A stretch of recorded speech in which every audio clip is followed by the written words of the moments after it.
This program features live coverage of an African safari and may include animal kills and carcasses. Viewer discretion is advised.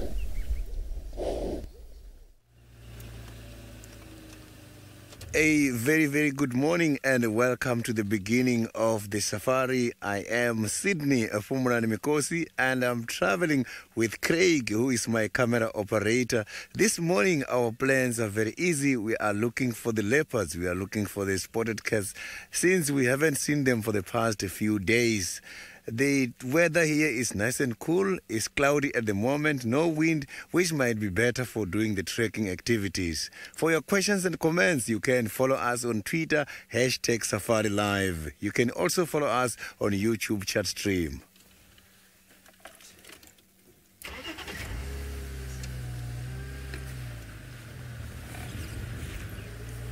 So I will be listening to the warning calls this morning.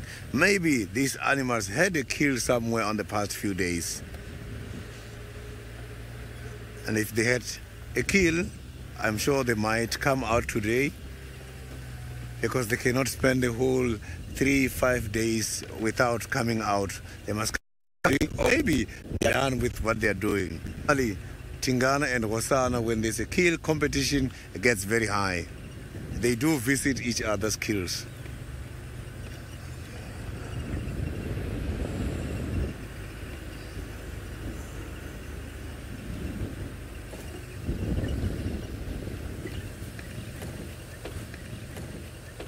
So I just want to listen to what is happening here. So now, while I'm listening to what is happening here by the surrounding, let's go to Jenny.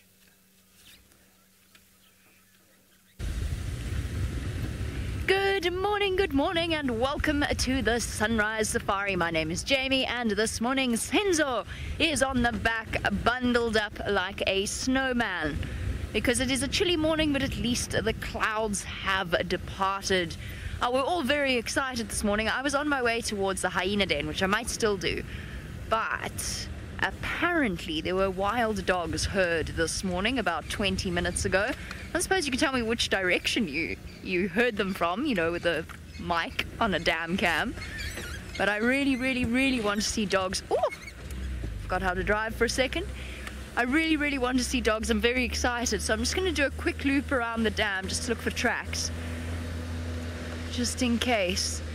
And then we'll go to the hyena den, because there have been amazing things unfolding at the hyena den itself. Remember, this is 100% live, which means that we actually can't predict what's going to happen. We have one plan in the morning and the animals have another, and the end result is that we sometimes wind up not doing anything, or we end up having an amazing morning. So it really just depends upon the animals themselves. So let's hope that there are some dogs. It's chilly this morning. They would have got moving at around about... They would have started at moving at around about 4:30 this morning, which should fit. Now, Carla, you are also hoping for wild dogs. It has been far too long since we've had the blood-thumping, adrenaline-filled wild dog chase. Well, it certainly has for me. It's been roughly a year and a half since I followed wild dogs, possibly even more. I did see some. I took our trainees to go and see some wild dogs on Port.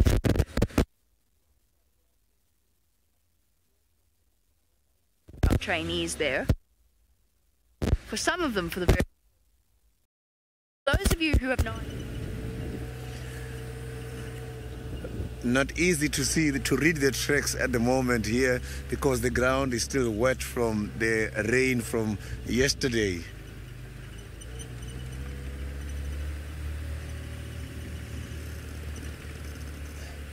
So if I find the hyena tracks, I'm going to keep following them, because these hyenas, they know where these big cats are.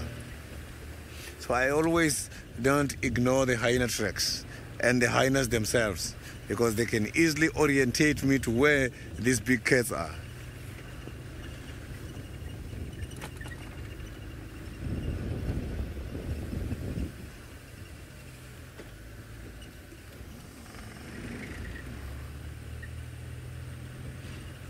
It's nice and cold this morning.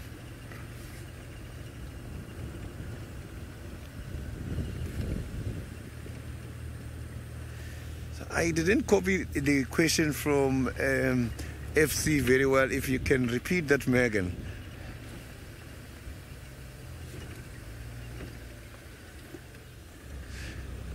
Aiden, I am going to be looking for the elephants for you, because here, the area where I'm heading to is where I have last seen those kind of animals. So here in the bush, we always expect unexpected. Yes, I am looking for the spotted cats, the leopards, but we might see something different.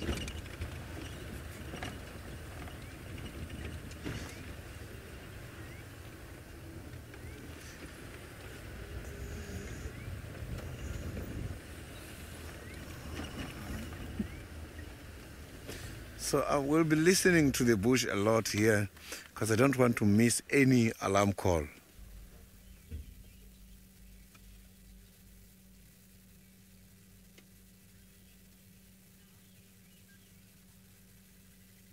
Yeah, there is no alarm calls at the moment. The birds are calling, but normal calls.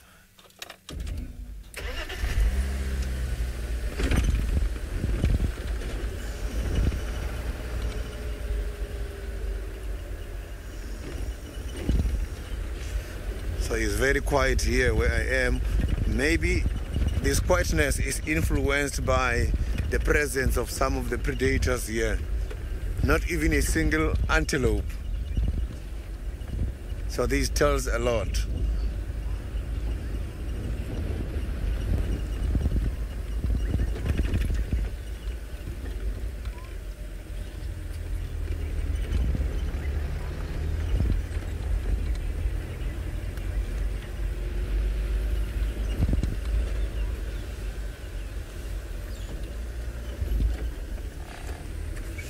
Maybe we're going to be lucky around here and see something interesting.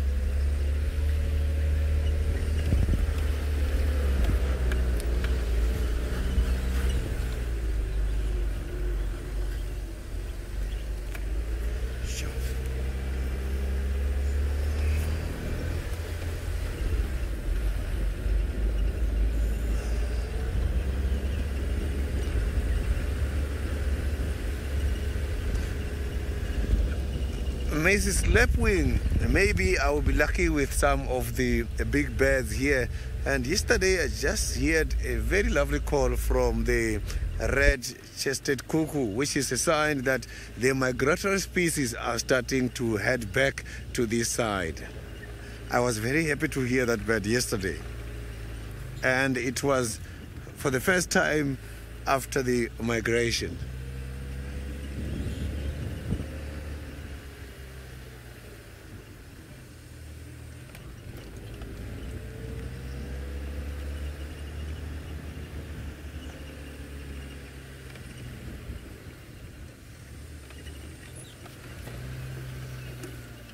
Yeah, there's only some hippopotamus tracks, and here where I am is very far away from the Chitwa Dam. So you can see those kind of animals, they can walk long distances in search of the grass.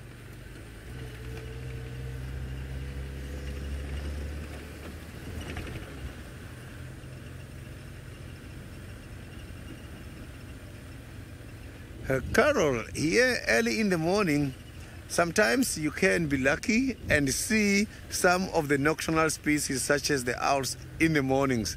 Like when we are starting, it's too early. But normally we do see birds such as the bluebirds in the morning. We see the hornbills as well in the mornings. Also, some of the big birds in the morning, you can see them like vultures by the trees, but not having activities yet, just resting by these dry and living trees.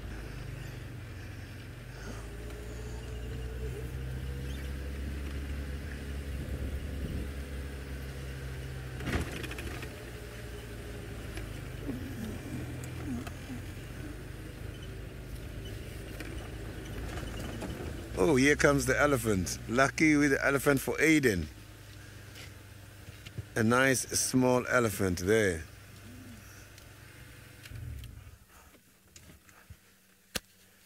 Look at that.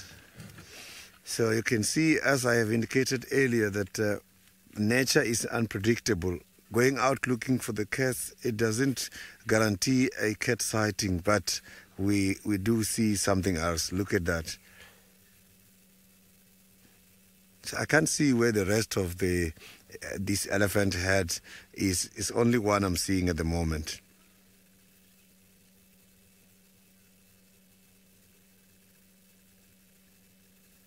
And I can hear the hyenas calling from far.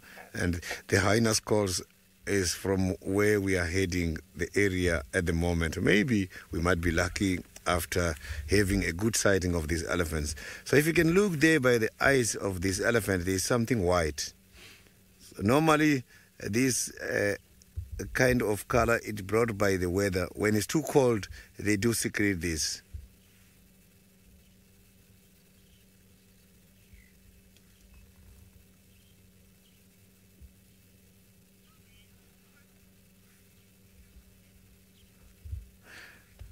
Crispin, this is a beautiful elephant. You can see he's trying to forage from early in the morning. Look at that. That elephant wants to show us his strength at the moment. He's trying to pull a broken thorn tree. That's a knob thorn.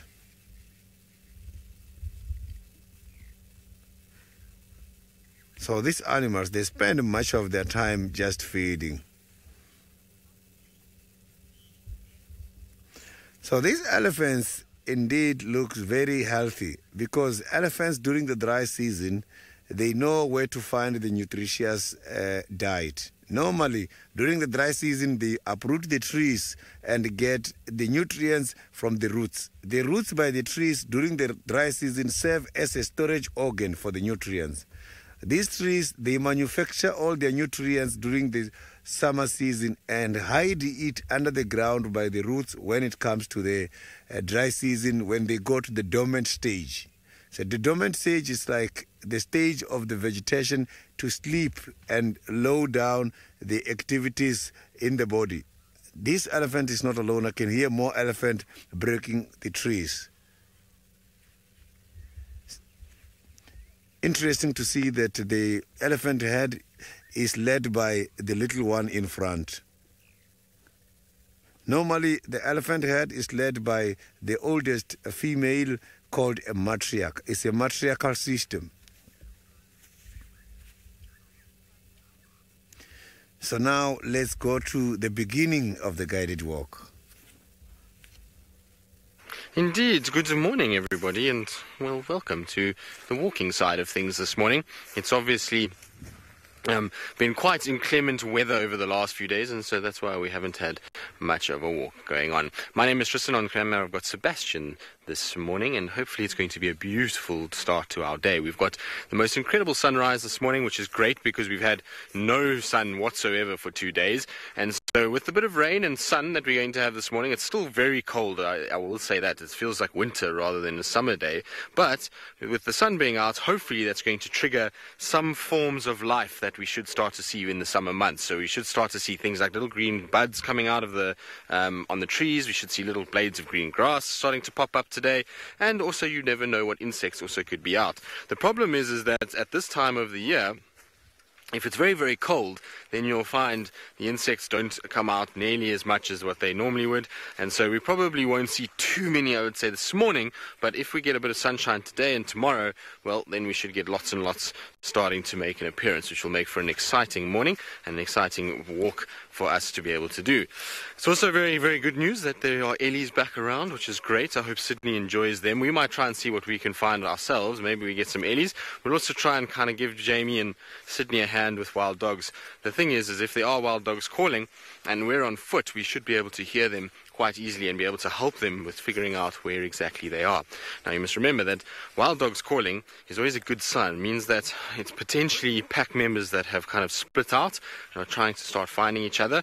I know that there's 2 random wild dogs that have been running around. They were seen yesterday in the west, so up near the border of Ottawa and Nyati, and then they were seen the day before on Elephant Plains, and so they could easily have covered all that ground and come back here. And just which wild dogs those are, we're not quite sure yet. The guys in those sides didn't know which pack they come from, but there's always that potential. And like I say, being on foot, if there's dogs that are calling or making any noise, it's much easier for us to hear it than if you're in a vehicle, because what happens in a vehicle is that the noise pretty much gets cancelled out by the engine noise. So you can't actually hear very much. The only animals you really hear over the engine noise is if a leopard saw is very, very close to you, or if you get something like a lion roaring as well. And even then it can be quite tricky to hear. So it's much, much easier for us to be able to do it. We can also see tracks a lot easier. Tracking is going to be very difficult over the course of the next few days. If you have a look, what's happened is the ground itself has been rained on. You've got lots of pitting of rain, and it's become very, very hard. So normally when it was very soft and sort of wintry and dusty a few days ago, if I did this with my fingers, there would have been a very clear print. But if you look now, it's very difficult to make that out. I mean, I've pushed very hard. I'll try even push a little harder. It's only really if I put extreme force do we see it. Otherwise, if I tread lightly, which would be like a wild dog or a leopard, and I just do that, it's almost impossible to actually see that track in the ground. So tracking is going to be very, very difficult. There's a crust that forms when you get a bit of a rain, and particularly when the sun starts to come out, that crust makes tracking a lot harder. The one good thing is that we know that the rain fell a little bit last night, and so if we find any tracks on top of that, we know that those are quite fresh. Good. Anyway, we're going to head off. We're going to see what we can find. While we do that, though, let's send you back across to Sydney and the beautiful elephants.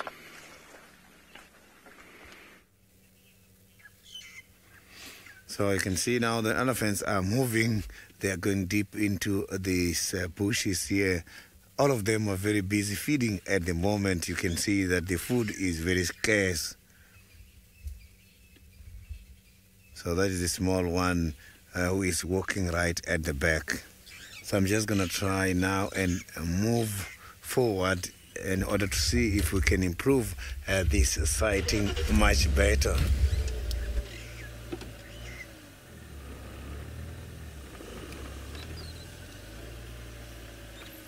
So they are right here.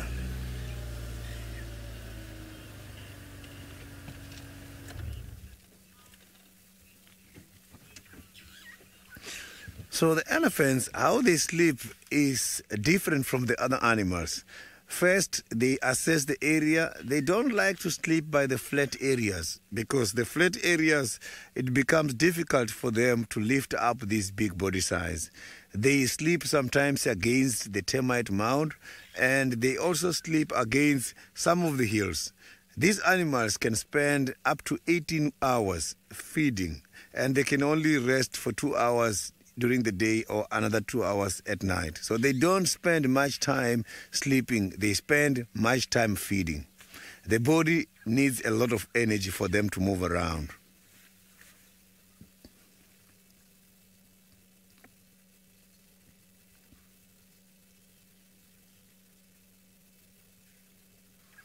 So you can see that they are now moving much more towards the western side of the reserve. What I'm going to do now is to try and again see if we can see them much better.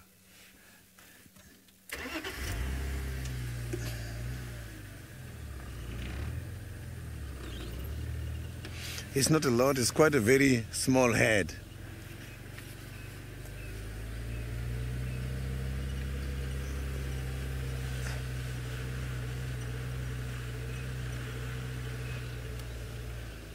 Safari Sally, the elephants, they are water dependent during the dry season, and these kind of animals don't really dig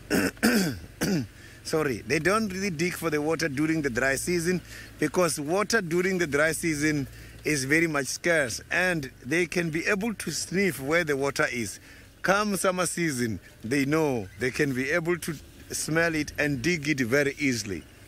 And some of these elephants are the ones who are responsible of some of the small natural dams here by the bush, because when they're digging, the area accumulates water and they come to the same area again to do the mud wallowing. When they're doing that, they're broadening that pothole, which will end up becoming a very big water hole.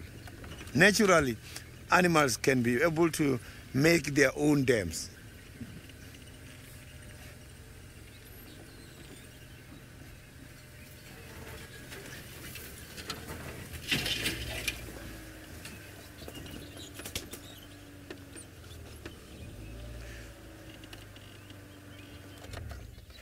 So you can see these elephants are here and they are still very much relaxed feeding.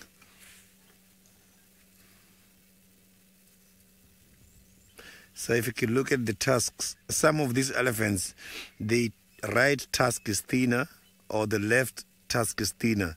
So one of these tusks is used the most, which is why some of the people are saying some of the elephants are left-handed, whereas some of them are left-handed, because you can be able to tell which tusk is being used the most.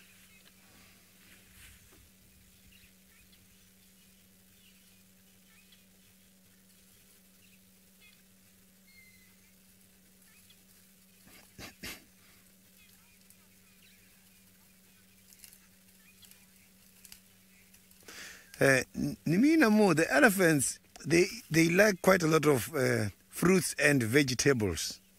So they prefer as well the watermelons and the oranges. So those are the kind of fruits they prefer the most.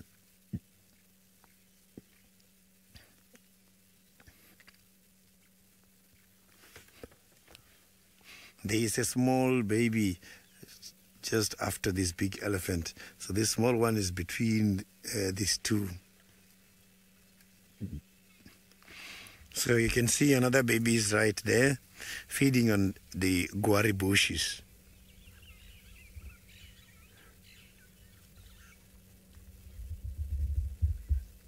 So there is another small one right there. It's just that is behind those bushes there. You will see that little one coming out. I can see the big one is moving forward. Look at that. You can see the head starting to appear. So these animals, they give birth while they're standing. The little one hit the ground as a wake-up call.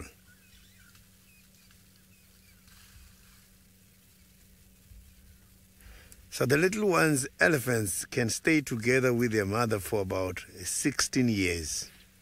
So that is quite a lot of years.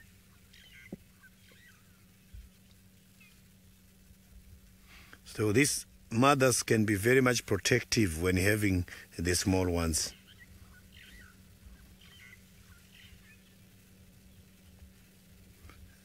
The little one is nice and clear at the moment.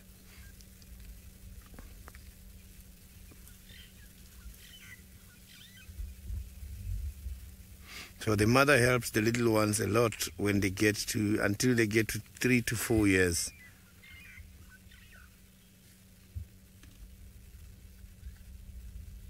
So the trunk of the elephant has got quite a lot of strength.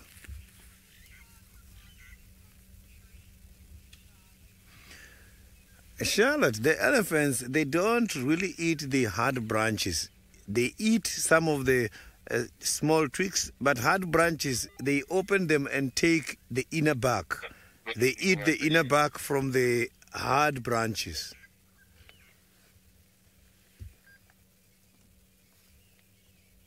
And they can peel this bark without looking at it. Just by taking a branch on the mouth, you will see they know how to grab it and take off the inner bark.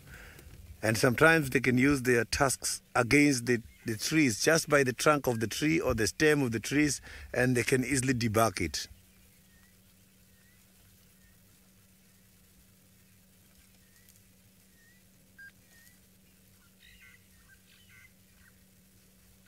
So the big animals such as the elephants and the rhinos, when they're under stress, if you surprise them when they're relaxed, they run a little bit and you will see they defecate in order to offload the weight so that they can run away from danger. So if you find the elephants, if you find the rhinos in the morning, after a surprise, they will run for about 10-15 meters, defecate, and investigate before they run. So now let's go back to one of my colleagues.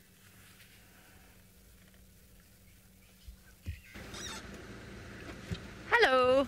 I am back up and running, and I apologize for the our brief disappearance. Was due to a technical glitch. We're up and running, and we're racing, searching for wild dogs. I'm hoping it's not a wild dog chase, which is like a wild goose chase, except with wild dogs. But I'm trying to split myself in three because I can hear the hyena whooping. There we go, that's probably going to be the best. I can hear the hyena whooping. I've just had a report from Herbie that there's lion tracks, and I'm trying to find the wild dogs. And I have a track quiz for you. Can you see them there, Sens? It is, there you go, perfect. Whose tracks are those? Dun dun dun. Oh, I should have saved it for Tracking Tuesday, shouldn't I? Oh well, too late now. You can send through your answers on #SafariLive on Twitter or on the YouTube chat stream, which is of course how you can get hold of us as well. Whose tracks? Actually quite nice tracks, quite nice and clear. I just had to do some shuffling around so I could show them to you. Right, now we can't spend too long looking at those tracks. We need to carry on, because if there are dogs in town, well, they're racing somewhere. Morning reports of audio of Mahloa around Boyatela Dam. I'm following up now on Nkonzo Fongala on Weaver's Nest, and I think that's it for this morning.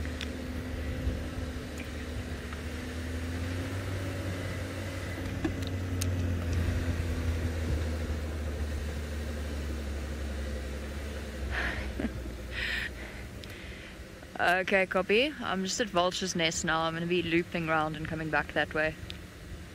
Ah! Too many things! Too many things to do. Okay, there's lion tracks. Oh, goodness. There's lion tracks.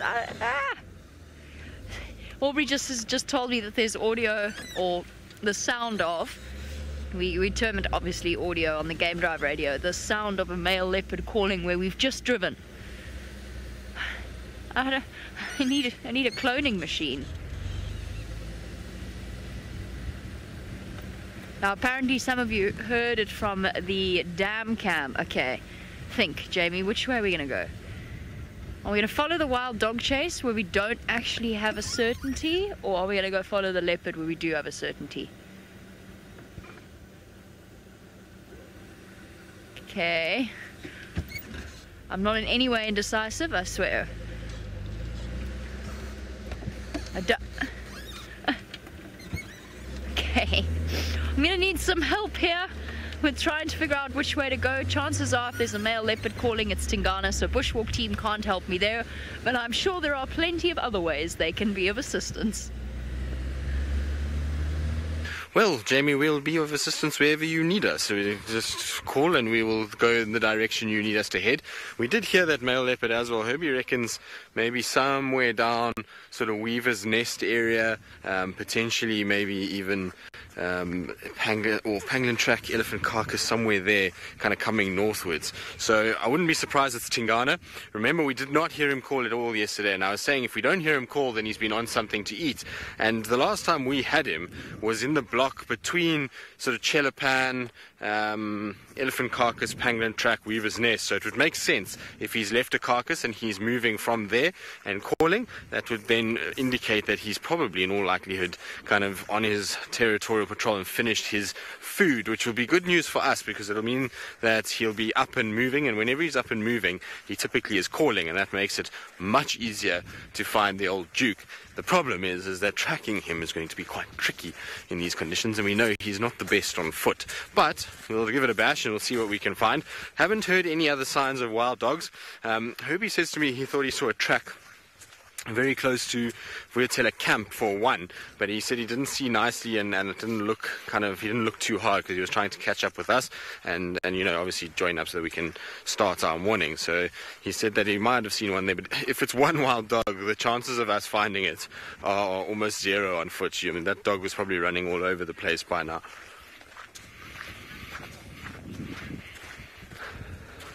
Sip Sip Girl, how many animal calls can we hear here? Well, many, I suppose. Depends on the animals, really. Every morning is different and every evening is different, but essentially we can hear things like lions, hippos, ellies if babies are screaming for milk, or if they're breaking branches, or if they're rumbling. You hear buffalo grunting, you can hear leopards sawing, you hear hyenas, jackals. Obviously the birds are numerous and plentiful, and lots of calling from them. Insects are pretty cool, but other animals that I'm just trying to think, obviously if any of the animals see something, an alarm call, so the barks of most of the antelope, you'll hear them. So there's lots and lots of calls. Now, I'm just listening to Herbie. Sorry, we just stopped there to listen.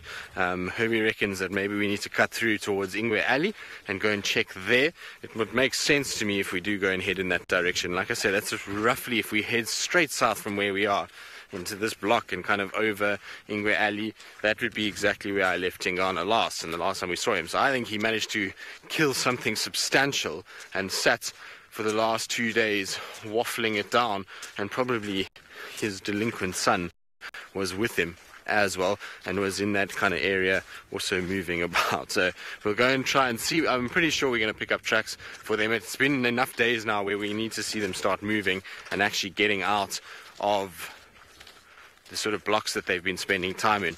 Now what's going to be interesting is going to be seeing if we do pick up on tracks for him, whether or not we pick up lots of hyena tracks going in and out of a block, because theoretically if they had a kill we should pick up where those hyenas were going in and out. And yesterday when I was driving around, a lot of what I was trying to do was look for tracks for hyenas going back and forth to try and see whether or not they had gone in towards a block, and if they in some way would indicate where a carcass could be. But anyway, so far no signs, there's no more audio.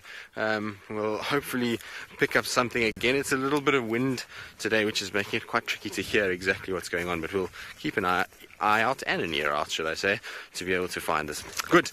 We're going to forge forward. While we do that though, let's send you across to Sydney and find out what his plans are for the rest of the morning.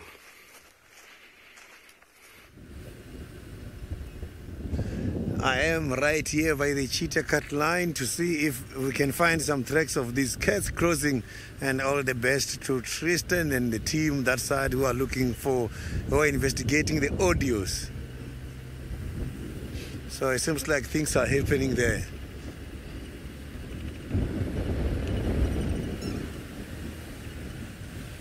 I have not yet picked up the tracks on these cats. So I'm just checking this border to see if maybe there's evidence of this kind of big animals crossing.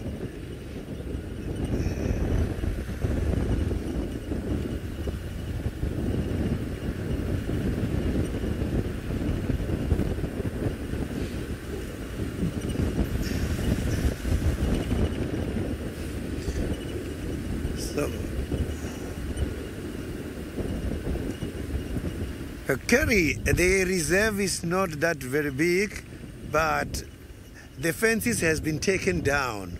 So this reserve is part of the western side of the Greater Kruger National Park. Animals have got free access roaming. The size of the reserve doesn't matter at the moment, because animals from the Kruger National Park, from the Manyeleti and other areas, they come here every time.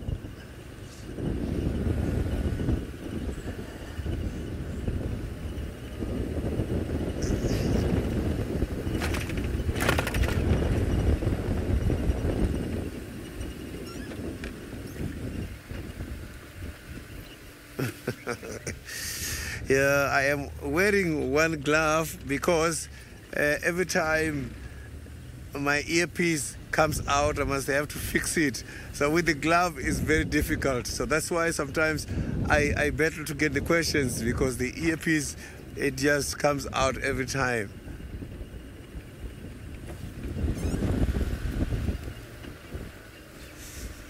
So the hippopotamus has been everywhere here. So I can see more tracks of the hippopotamus going back towards the Chitwa.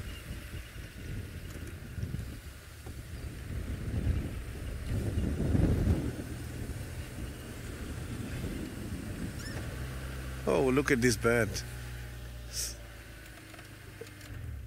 So this beautiful lilac-breasted roller You can see the lilac-breasted roller is enjoying some morning sun. So this bird has got quite a lot of different colors.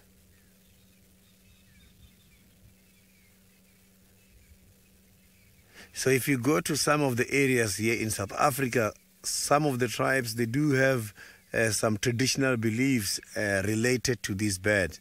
They regard it as a bird of peace. Look at that. So he just landed now. He just caught an insect and there he is going for feeding. So now let's go to Jamie, who is driving at the moment. I'm not really driving about so much as sitting still and listening very, very closely for this leopard that was calling.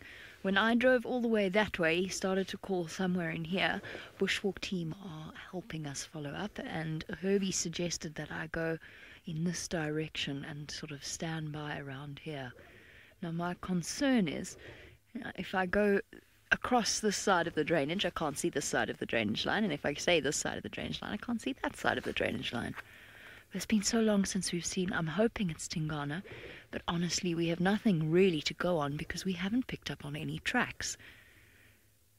Not one footprint, except for the lion track that I saw while I was quizzing you on the other track that I was quizzing you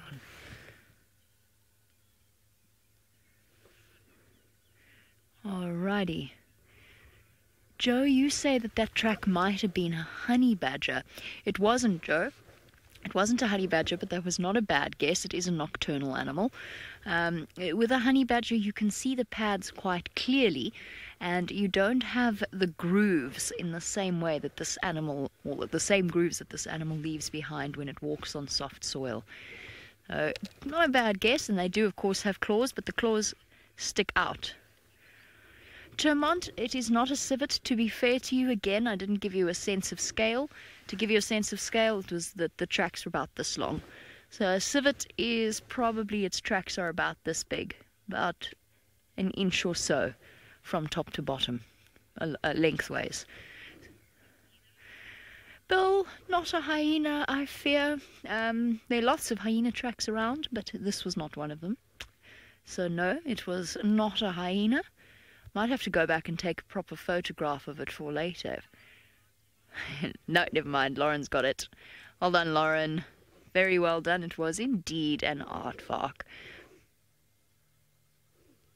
No, that's not a leopard. That's a plane. It's 3 deep grooves of its claws of its front foot is what you were seeing there. Normally what I do when I'm quizzing you like this is go back to the track itself. But in this case, I cannot because I'm looking for a leopard. Alright, let's just go through the drainage. Bear with me. You stay with me, but I'm just going to give Herbie a call.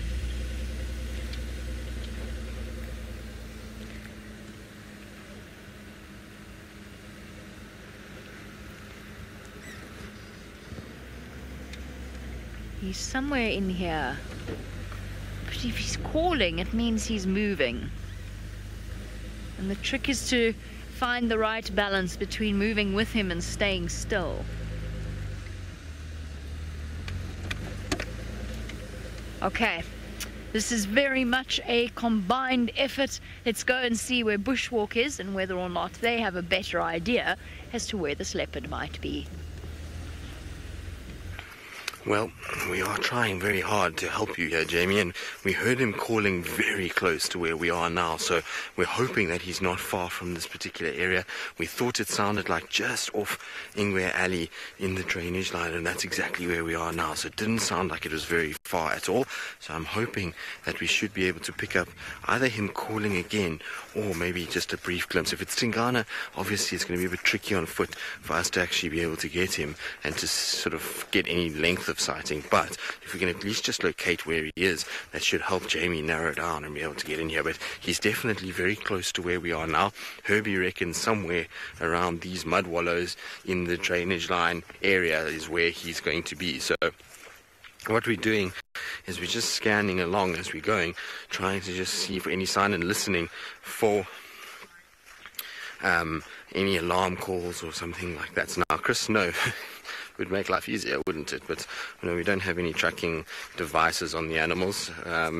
It's why we sometimes can go days without seeing leopards. I mean, it's been 3 days now since we last saw any sort of decent length of sighting with the leopard. I know we saw Shadulu yesterday morning briefly, but it's been tricky, and we haven't found Hosana, Tingana, Tandi, Tlalamba for quite some time now, and so no tracking devices, unfortunately. Just we have the tracking device that we have is Herbie, and so when the weather's pretty bad and we can't get out on walks, it makes it a bit tricky because we're not actually deploying probably our best sort of our biggest advantage when it comes to looking for the spotted cats in the form of Herbie and Rex, and so it makes life a little bit trickier. But for me, the thing about tracking devices and things like that is obviously many people have asked about these things and why don't you do that, because obviously you look for these animals regularly.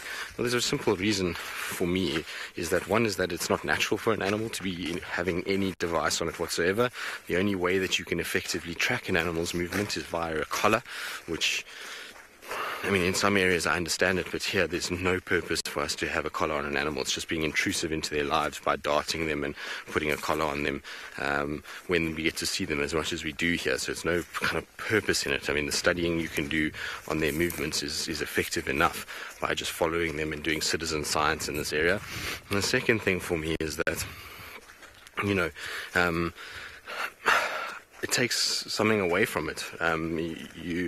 As soon as you're starting to put collars on animals, you're removing that wildness factor that we have out here, the ability to try and test your skill and to be able to find that animal and actually use what you know in order to get too close to them with tracks and those kind of things. And so Herbie says he's just found his tracks right here, so that's very, very exciting. And like I say, to be able to use that skill to find tracks and to follow them effectively and do effective trailing is really a special part of how things go. But these tracks are very, very, very fresh.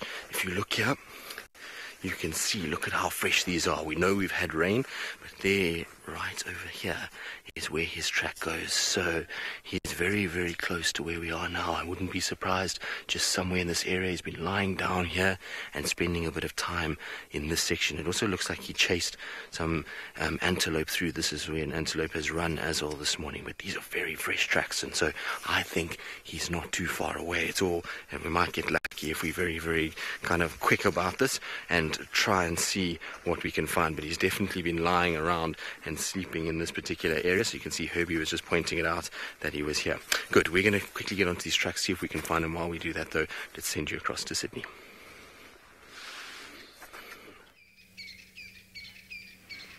So I've just picked up the skirt. These droppings for one of the cats, and the tracks doesn't look very, very fresh, but I can see that a cat has been here, because I can see there are some of the insects who already dug next to the droppings. So it didn't happen just now. So this maybe is one of those cats that are now making some calls on the other side. Direction of the tracks is going opposite from there. Maybe these cats went up this side and decided to go back at that side where they are hearing some calls, or where they have heard some calls earlier on.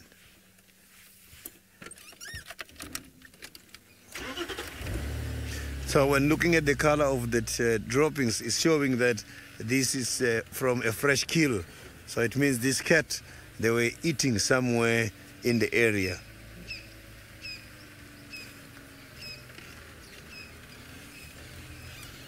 So I'm just going to make a turn here to try and thoroughly check where these tracks are heading to.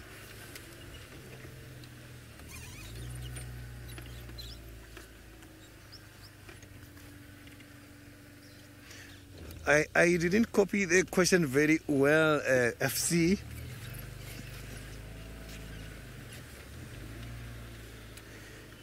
So now let's go to Jamie, who's got a leopard. Surprise! Thank you mainly to the efforts of the bushwalk team who put us on the right track. Tingana is just about to walk right past our vehicle. Phew! So at least something paid off this morning. Our racing around. What do you smell, boy? What's that? He's found something interesting in the road. Where have you been? He doesn't look like he's been on a kill. Wherever he's been. He doesn't look round and sort of... He's been described in the past as sausage-like. He doesn't look sausage-like today. Although he does look as though he is incredibly intent on continuing his territorial patrol. Hey, boy. No, don't stop there. Oh, no, it's okay. We're all good. He's continuing. Okay, hold on, everyone. We're going to do the famed Ranger reverse, which is where we try and reverse ahead of the animal without making ourselves look silly. Oh, wait, we're stopping here. Here we go. Standing by.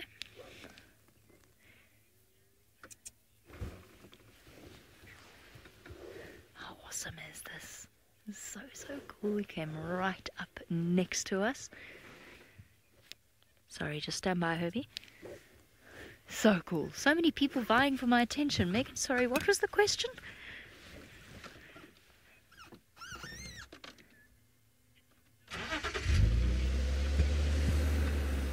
Andy, you say he looks healthy. He does look healthy.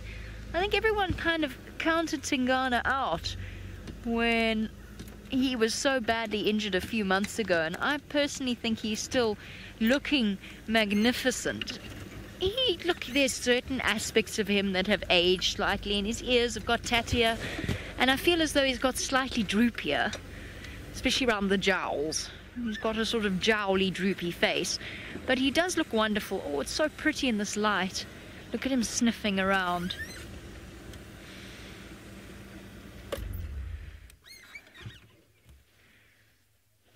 Making his way down Chelepan. There's no water here anymore. Is it me, or does he seem... Come call for us, boy. Indecisive. Sniffing. What you looking for, my boy? Are you looking to find a way through? Possibly never too late. He is hungry. So it could well be that's why he's looking so indecisive. He's looking for potential prey. Herbie, I thought I saw a track around Spaghetti Junction towards Mulwati side. Oh, maybe he was just looking for a place to urinate. Let's catch up with him.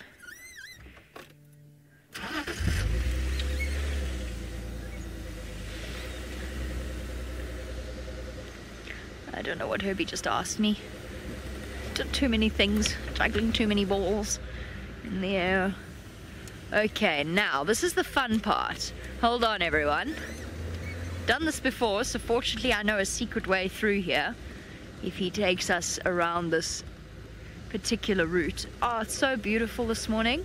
Do you know how wonderful it is to see the sun and to see an animal in the sun? Look how magnificent he looks. He's jumpy. He's really jumpy. I'm sure it's the lions. I saw lion tracks earlier, and I've got a funny feeling that's what's making him nervous. I think he can smell them, and now he doesn't know where they are exactly. That's what I think. Chris, you say you think it might, or maybe it's an intruder. I don't think so.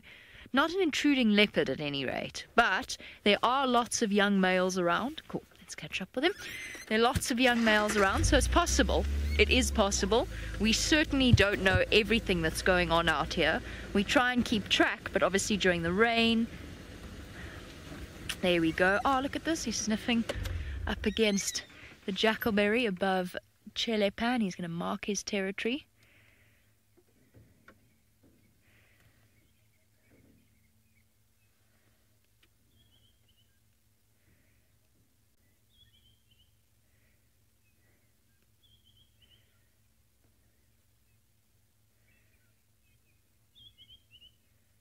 Beautiful. There you go. Perfect opportunity for a screenshot.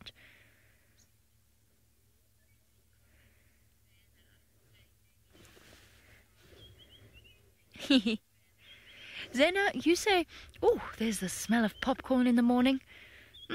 Yum. I'll explain that in a moment. Zena, you say maybe he's looking for Hosanna for an easy meal. That is perhaps exactly what he's doing. We don't know where Hosanna's been over the last few days, but we know that whenever Hosanna catches something, his dad turns up at his doorstep and steals it from him. It's something very sort of, well, son, I've provided a safe territory for you. Now it's time for you to provide for me kind of feeling about this. Now, when I said, oh, smell of popcorn, that is what leopard urine smells like. They're one of the few animals apart from genets that smell that way. Where are we going? You looking for Hosanna? I actually would not be surprised. I think he follows Hosanna around, especially when he's hungry. He's stopping to listen. Let's just let him do his thing. Aubrey? Have you got my visual there?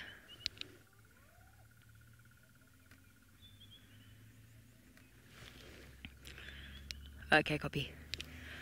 While I'm following Tingana and helping Aubrey come and join us, I can also hear I haven't worked out which individual it is, but one of our hyenas has a funny voice. Oh. What are you doing? Yeah, funny little trot forward. Tristan said he was doing this the other day. He's seen something in there, and then he loses interest. Oh, and now we're lying down. Bizarre. It's exactly what he was doing with Tristan. The last time he was seen, Tristan was following him through the drainage line of Nyala Road, south and north.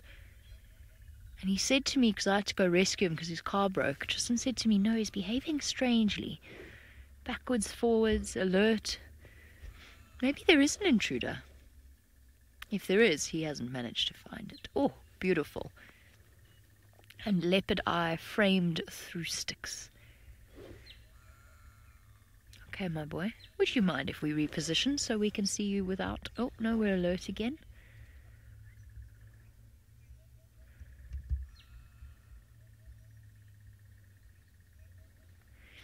Opal, you would like to know how old the oldest leopard is in our area. I think it must be Tundi that we see around here. I think that she must be the oldest that we will be likely to see on our live drives. Tundi turns 13 very, very soon. In fact, this month. Tundi turns 13 years old. So I think that she is the oldest leopard that we get out here, that we in our Traverse area are likely to see. Now, it is possible for leopards to attain an even greater age than that. It's unusual, but it does happen. So sometimes leopards even reach 16 and have been even recorded as living up to 18 years old. I'm just going to radio Aubrey for a sec. Orbs, he's just gone flat for now, but I think he's going to keep moving down.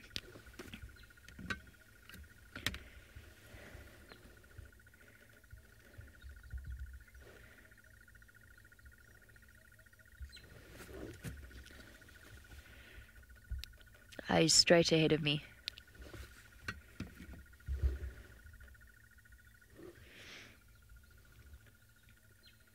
Where was I? Oh, leopard life expectancy. Most mammals, you'll find that the males have a shorter lifespan than the females. Whether that's due to the rigors of the life that they lead, especially for things like territorial male lions or territorial male leopards, and the impact that it has on their health. There's also, I feel, a biological aspect to it as well. The fact that they, generally speaking, males tend to age quicker than females in mammals. So they really will only live up to 14, maximum maybe 15, at which point the leopards start to look really unwell, not very well fed, not very well padded. Their reflexes are not what they used to be. I think the fact that they're double the size takes its toll on their bodies, double the size of the females. Karula's mother, Safari, if I'm not mistaken, lived up to 16 years old. So longevity runs in that family, in Tundi's family. Her grandmother lived to be 16. So we could well see her reign supreme as the queen for another 3 years or so. Okie dokie. While we sit with Tingana and watch him stare out across the Mulwati, Sydney is in the Mulwati. Let's see what he's found.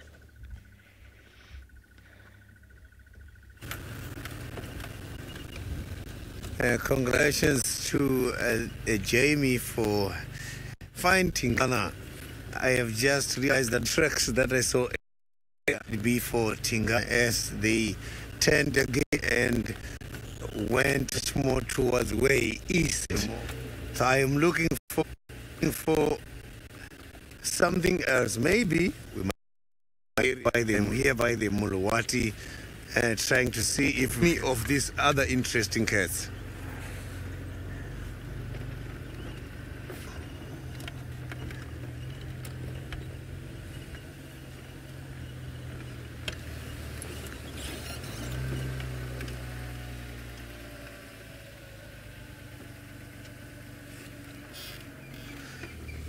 Deborah, we don't have black leopards here.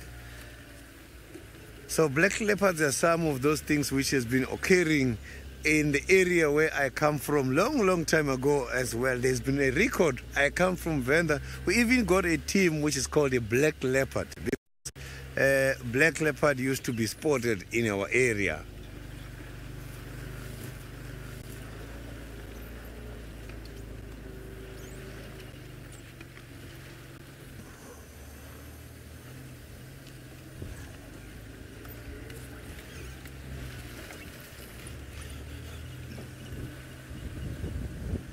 So now let's go to Tristan, who found another leopard.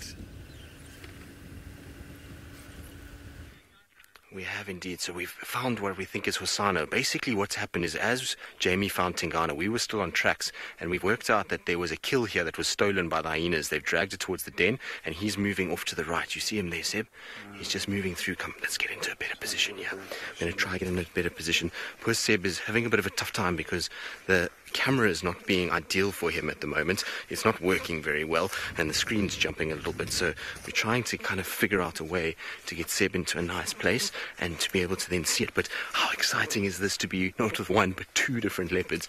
Now Seb, maybe you can try and come through here. Seb's going to try and fit through. It's going to be a bit tricky for him. But yes, definitely Hosanna, the way he's watching us is definitely him. So Seb will come through here and we're going to be able to see really nicely what's going on. So I don't know if you can come this way, Seb, up this side, and you'll be able to see him. But he's sitting and he's kind of having a little bit of a watch of us, which is typical Hosanna fashion. How cool is that, though? Isn't that epic? What a special way to start our morning. It really is very, very cool that we've managed to find him. Now, Mix, I don't know if you want to do a sort of broadcast to a wider audience, and we'll try and see if we can kind of share the joy of a leopard on foot. So I'm going to stop speaking for a little bit while you watch Hosanna.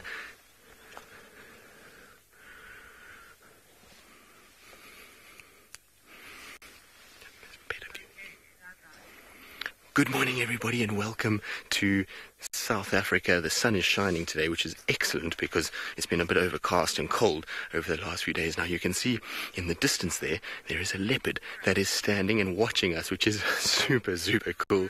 Finding a leopard on foot is the best thing, and we're super fortunate. Now, my name is Tristan, and on camera I've got Sebastian, and the leopard that we're busy following at the moment is called Hosanna.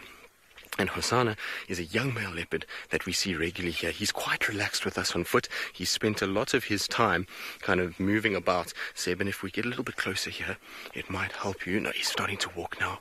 So he's going to cross over and kind of move through this thicket. Now, he's seen us since he was a very, very small cat, and that's why he's quite relaxed with us being on foot. But look at this. He's actually coming a little bit closer. This is so, so, so special. it's not every day that you get to see a leopard on foot like this. We're being treated to this, and what's basically happened is this morning we had calls of a big male leopard sawing in this area. And so we came to follow up, and we found the tracks very quickly, and then we found that the male leopard moved off and kind of moved away from us. But this young male leopard, he's a little bit more curious, and it seems as though there must have been a kill here, because we found a drag mark where hyenas had stolen a kill from these leopards. Now, let's try and get ourselves into a slightly better position. And we're going to try and go through and just get ourselves up onto a bank here, and then we're going to sit nice and still and hope that he's going to come past. So, Ellen, we're probably, I would say, maybe 50 meters from him, so not too far at all. He's quite close at the moment, but we're just going to sit on top here, and we're going to go a little bit. I don't want to get too close and scare him, so we just want to go nice and slow. Here he is, he's right here, Seb. Look, there he is, right there. He's just in front of us, and he's just watching us through the gap. There he goes. So he's about 25 meters from us and just walking around us now. He's going to come through a nice gap, and we should see him fairly nicely. But this is so magical. Seeing a predator on foot is one of the most special things that you could ever do. Now, he should go up the bank, and Seb, you should get a really nice view fairly shortly. Look at that. Chris, you say this is perfect. Well, for me, it doesn't get any better than that. He is my kind of cat that I like to look for most days. He's such a relaxed individual, and to get a leopard like this on foot walking past you is possibly one of the most special things you could ever have. Generally, leopards don't really want anything to do with people on foot. They normally move off and try and find a different place, but, well, this young little prince is spectacular in that he's so relaxed with us. Mark, you say you'd be so scared. Now, what's he seen? He's running off after something. I wonder if he's maybe picked up some sign of something. Looks like he might even be hunting. Let's try and see if we can keep up with him a little bit. He could potentially be going after some sort of prey item. So we're going to just try and see if we can get another view of him. He might be something like a nyala or impalas in this area that he could be hunting. He sometimes is a bit crazy like this. Even though he knows we're here, he still kind of watches and tries to kind of hunt things. So we're going to try and see if we can keep up. I think it's going to be quite tricky to keep up with him. So, Michael, you're asking how long can they go without hunting? Well, Michael, it depends. I mean, some days it will be, it depends on the last meal, I suppose, but generally about a week, and then they really are quite thin.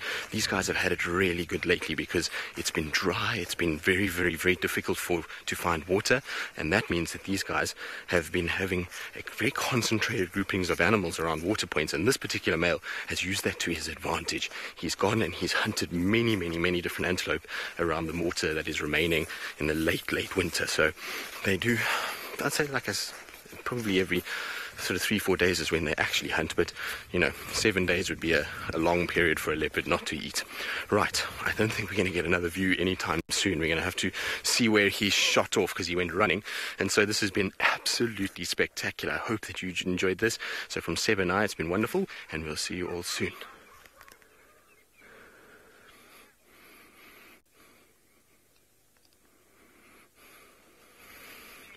Right, now we can hear hyenas that are busy fighting with one another, so I'm pretty sure that kill is not far either. And I wonder if Hasana might head towards the kill to try and steal some back. In the meantime, though, let's send you back across to Jamie.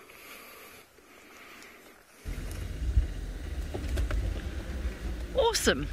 Just so you know, Herbie sent me a radio message to say, Jamie, it's 1-1 now. So there you go. The Bushwalk team's very excited. Tingana has just gone down into this massive drainage where Karula used to den her cubs, and in fact so did Tundi. And I think I've lost him for the moment. Just hold on. We're going to work at finding him again. I can see some impala here that he might have spotted, and I don't want to in any way jeopardize his hunt. He should be here. He should be, or at least he should be coming. Somewhere down here, perhaps through that gap here is where we should see him. Tinganana? Where did you go? Are we too slow? Can hear a go-away bird calling.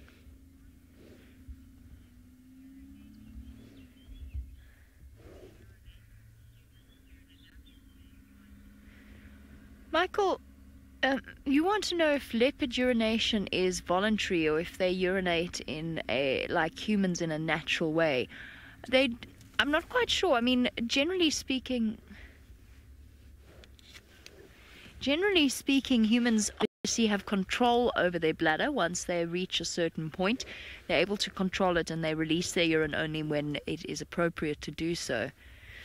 Now, the thing about leopard urine is that they spray it to mark their territory. So they've got to have a degree of control to start to spray and then stop. So they don't relieve themselves all in one go. So they probably have a bit more control over their bladder and the sphincters involved than humans do. Oh, oops, I don't have a visual of him from this side. Can you see him that side?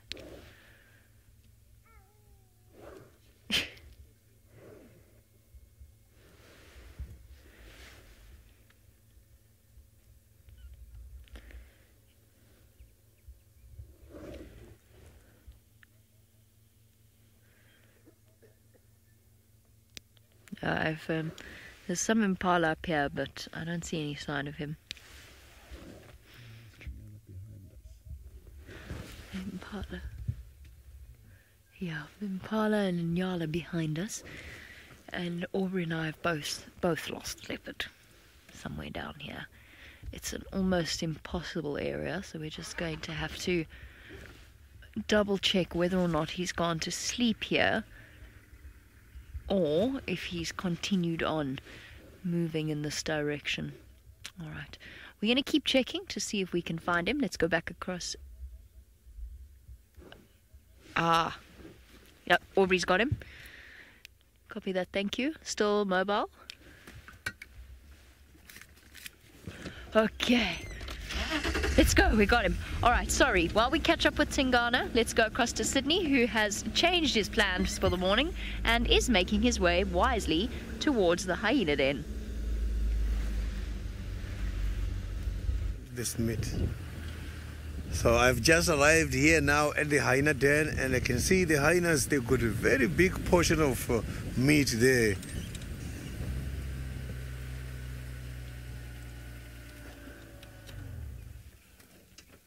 So this looks like a nyala has been caught somewhere.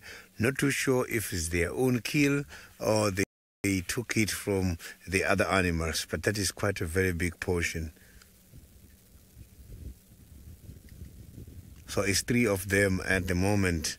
The other ones are just behind the termite mound by the den.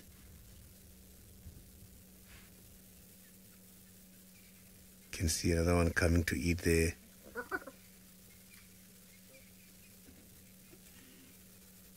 So they are trying to compete at the moment. So these animals, they do travel long distances in search of food. But what I like about them is that they do manage to get the food back home. So they protect the food until they get home.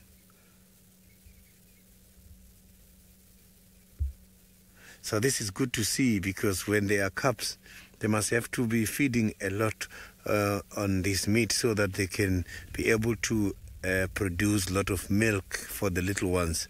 These animals is one of those carnivores who can be able to nest their little ones up to 18 months.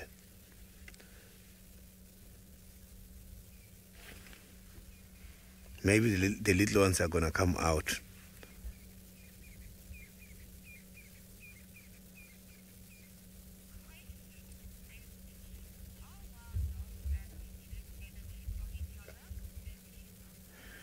The wild dogs and hyenas, they don't like each other. I have seen that happening here in Djuma.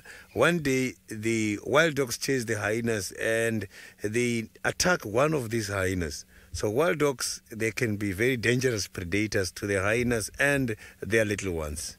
Those are the ones who can also eat the hyenas cubs when they come to these kind of hiding areas by the dens.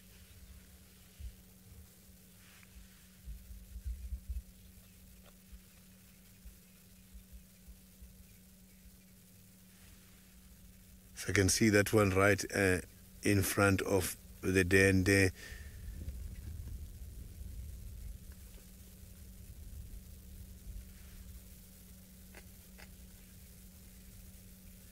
Oh, I was just urinating right by the front of the den.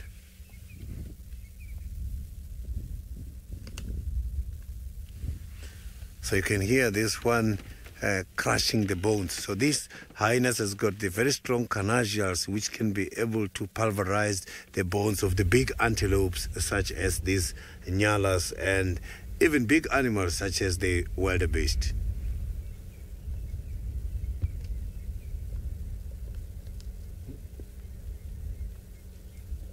So these hyenas are one of the terrestrial predators. And a lot of people, they think hyenas depends a lot on scavenging. They do hunt and they do quite a lot of hunting themselves. Their intelligence and their coordination of hunting helps these animals to catch quite a lot of prey than people realize. Unfortunately, hyenas are not like dogs. They don't go out for feeding purposes and come back to vomit.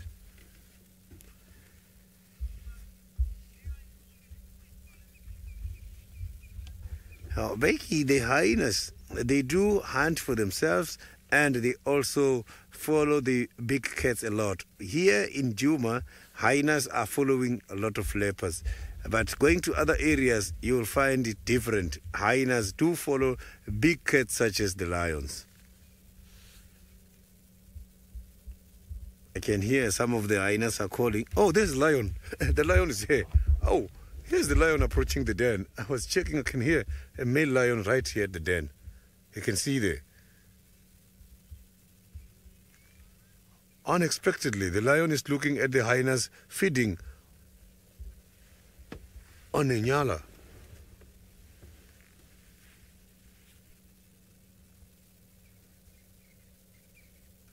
So the hyenas, they can see the lion.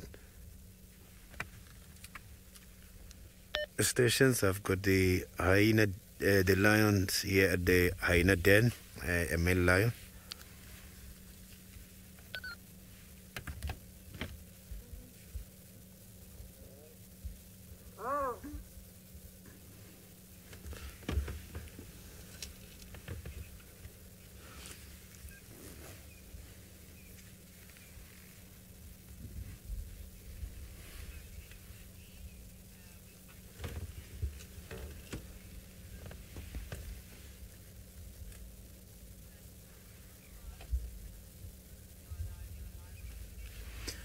A very, very good morning and welcome to the special broadcast. I have got this big lion trying to approach a group of hyenas who are feeding at the moment. I am Sydney Niconico. I am live from the western side of the Greater Kruger National Park, Sabisand.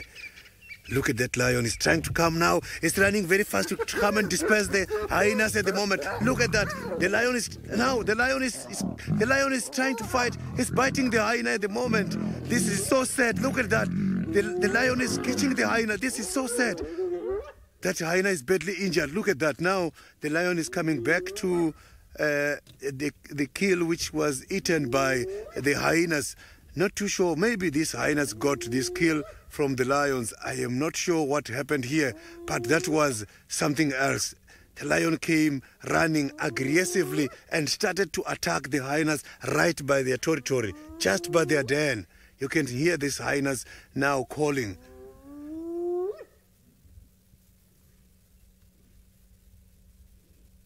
So you can see now that the lion is about to eat the remains from these hyenas. Lions are doing the opposite today. Normally, it's the hyena who does that. hyenas normally come to these big predators and attack them and chase them in order to get something. This lion is limping a little bit.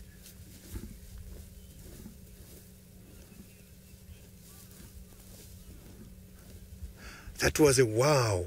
That was a wow sighting.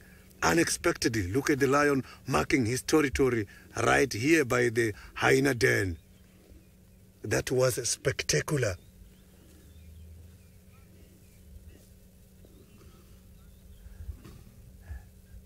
The king of the jungle proved us that he is indeed the real king of the beasts, is king of the jungle. So you can see now he's taking the food away. Caroline, the hyena cubs are okay. At the moment, I can see that there is no movement. They are hiding. I'm sure they could hear what is happening here outside. And this lion seems like he's going to be now lying down here and feed next to the den, which will be very difficult for his hyenas to come back and nest their little ones. Let's just wait and see what is going to happen here. That was an amazing action. Vanessa, I am not too sure if this male lion is alone or not, because I didn't see any sign of the presence of the lions here. Yes, I have heard earlier that the tracks has been spotted somewhere in the area for the lions, but unexpectedly, while we were enjoying the hyena sighting, the lion presented himself.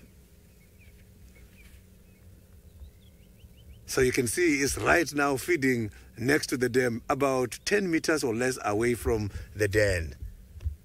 So this is something very, very special. For your questions and comments, you can follow us on Twitter, #SafariLive. The hyenas are so very tough, and it was 3 of them. It's just that these big cats can be very dangerous to the hyenas.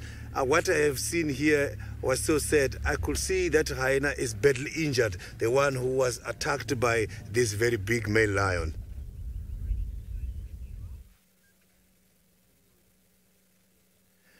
This brings us to the end of the special broadcast, and thank you very, very much for all your questions and comments.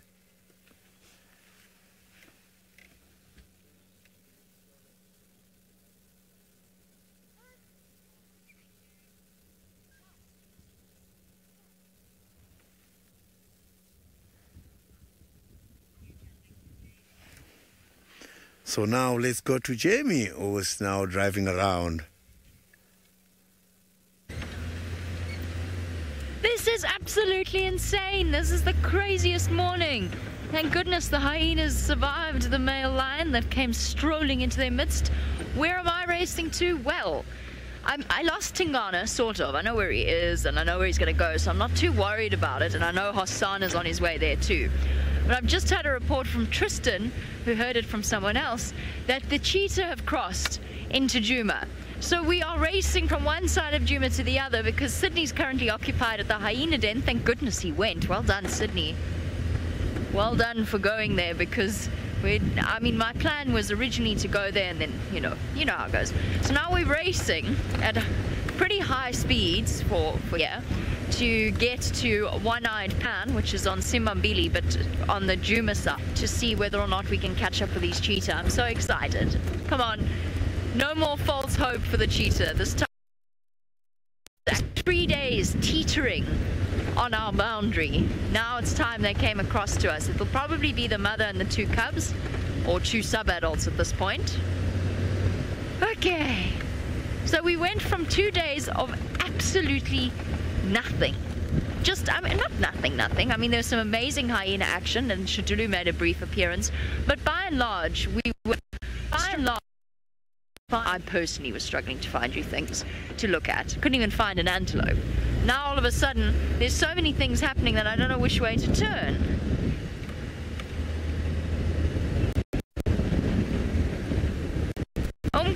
Umkar, you're right. It's Catterday. I forgot. I never know the days of the week. Umkar says, yay, cheetah on a Catterday. Let's do it. Let's complete the trifecta. We don't need the Mara. They can see them this morning. We'll find all the big cats for them. complete the trifecta. We've had leopard on foot, we've had lions chasing hyenas, and now hopefully we're going to find some cheetah. The last time they did this though, they walked all the way to the boundary and then they crossed back and went back into Simbambili. They are not allowed to do that now. I'll be very upset. I will sit there and sulk. There's not much else I can do. Okay, think, Jamie. One-eyed pan is there. Crossed there. Let's take power lines and Impala Road. I knew I'd seen lion tracks, by the way. There's just too many things to catch up with.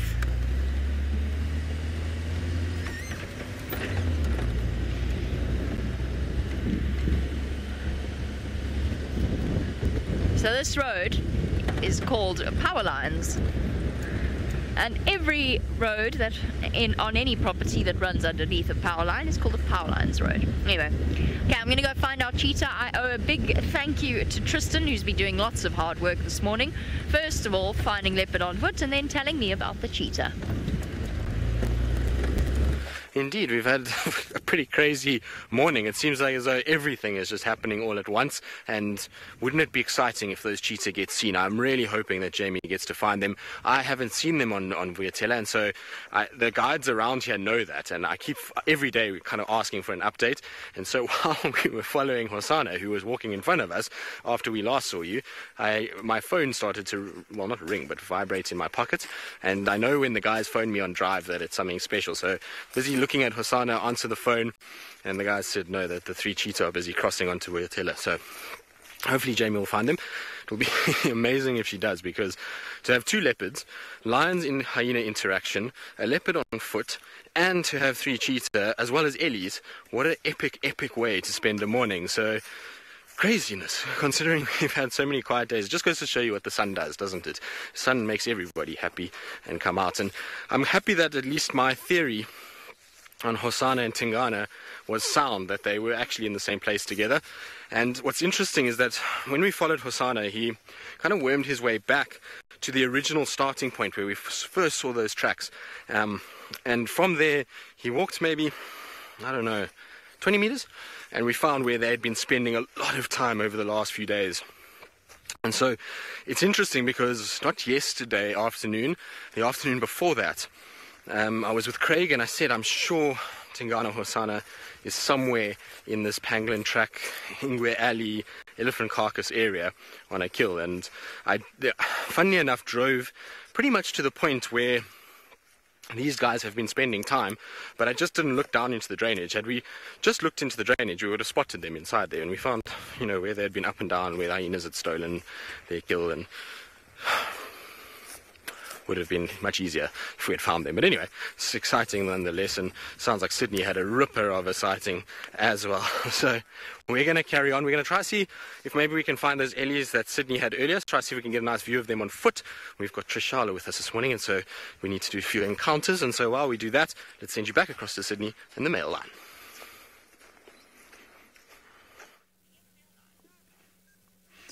So now you can see that the big cat is feeding himself, and he just relocate the carcass from where it was to another spot, but still right around the hyena den.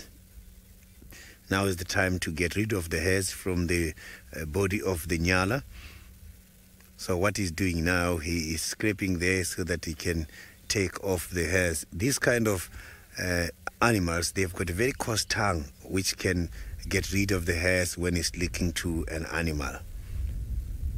And this is the development of the hair balls. When he's doing that, he does swallow some of the hairs into the stomach, and afterwards he will be able to then sometimes they cough them, and some of these cats then they will again bring them out in the form of hair balls.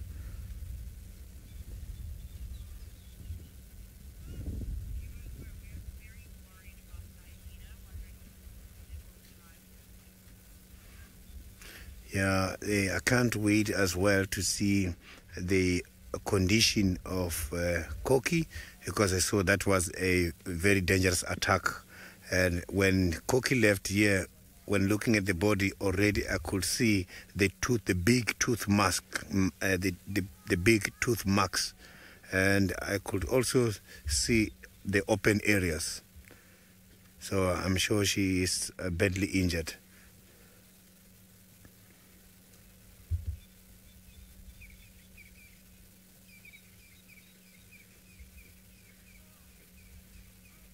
So it's going to be difficult for us to see them now because he is still here. And let's hope he doesn't sleep here for the whole day, because that will then start to affect the diet of the little ones, because these hyenas must come back and nest their little ones.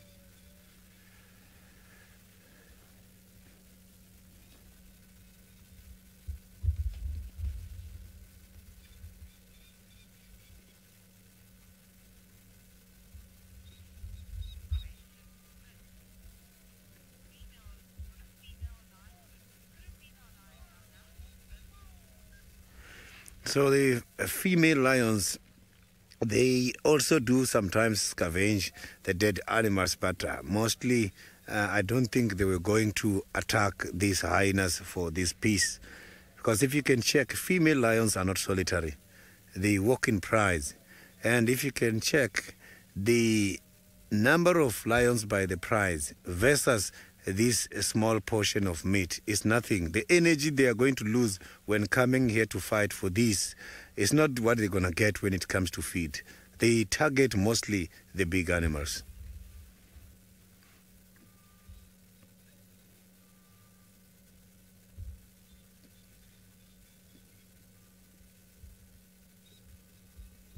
So this is a big male lion, solitary.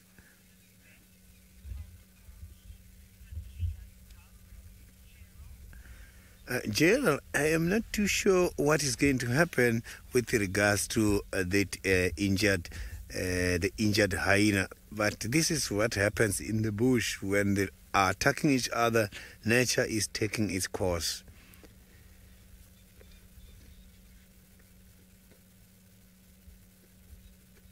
So you can see he's trying to get rid of the hairs by the tongue.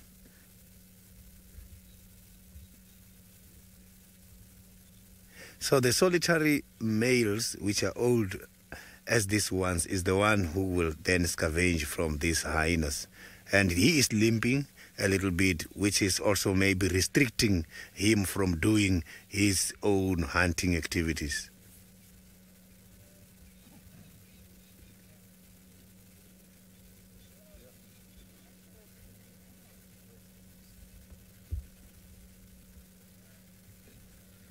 So the old males, this is how they survive.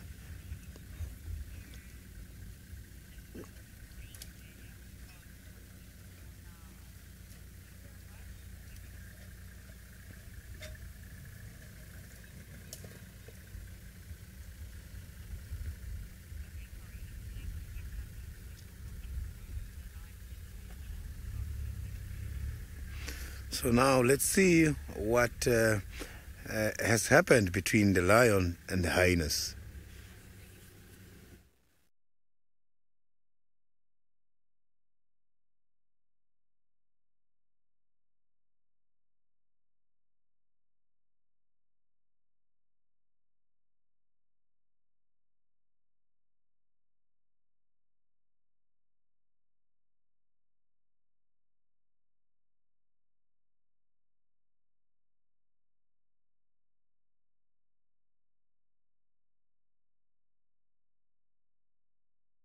See that this lion is feeding here, but he's also not settled because he is concentrating every time. Maybe you can hear these hyenas standing or moving around from a distance. He is not like comfortable. He is feeding and concentrating here on what is happening in the surrounding.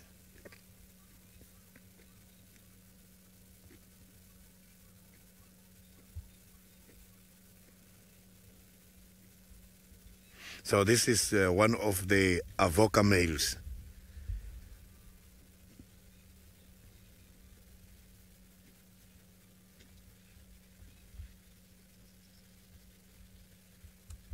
So it seems like it's difficult for him in order to get the meat from these carcass, because he has been trying to get rid of the hairs and he is not winning. He's trying to grab some of the pieces from the side. Also, he's not winning. I'm not too sure how old was the carcass.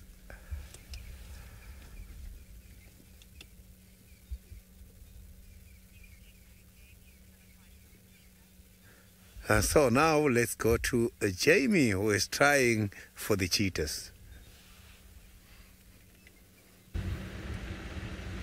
Crazy stuff this morning. And you'll notice I'm driving a lot at a much slower speed. That's because we've arrived at where the cheetah apparently crossed, so we're making certain that we don't miss anything. I can't believe a lion nearly caught Corky. That is terrifying. Imagine if the Djuma clan lost their second matriarch in less than a year. Okay, no, in a year. That would be absolutely terrible for them, and I think it would cause considerable chaos in the dynamics of our clan, because our clan does not have that many females to go around. That would have been really truly tragic. So I know it's nature, and I know that things play out as nature intends them, but I'm pretty relieved, honestly, that it didn't manage to catch them. Now I need to just ask Megan to do me a favor. Megan is our wonderful, lovely director this morning.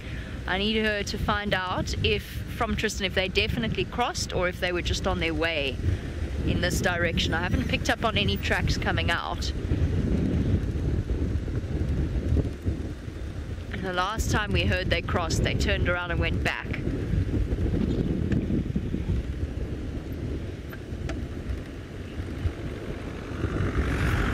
Okay, apparently they definitely crossed. Okay, there was some impala in there. They might be hunting. I'm so excited, so excited, so excited. Sometimes it just takes us a little while.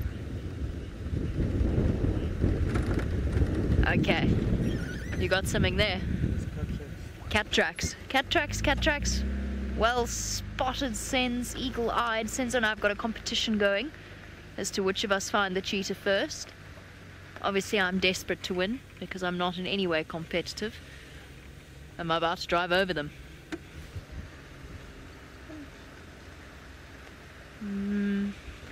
I have checked all the way to the gate. I know she likes Sydney's dam. That's why I rushed here, because I'm worried that she's going to cross out of Djuma and into Buffelshoek. She's right at the corner.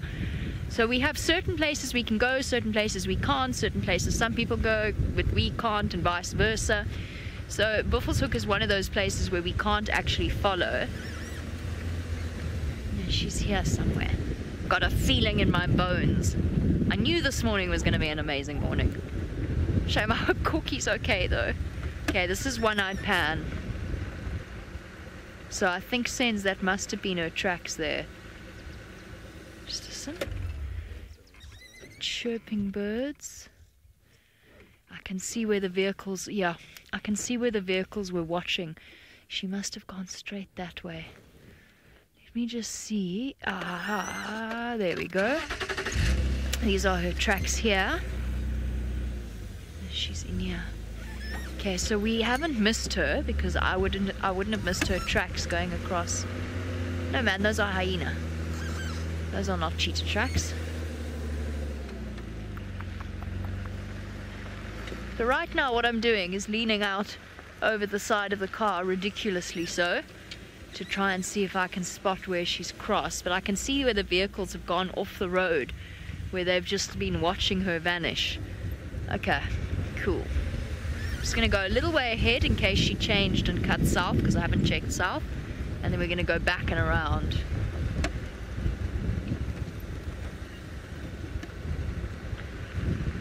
Yes, absolutely. A question from one of our Niconico viewers. Cats do scent mark more frequently after rainy days.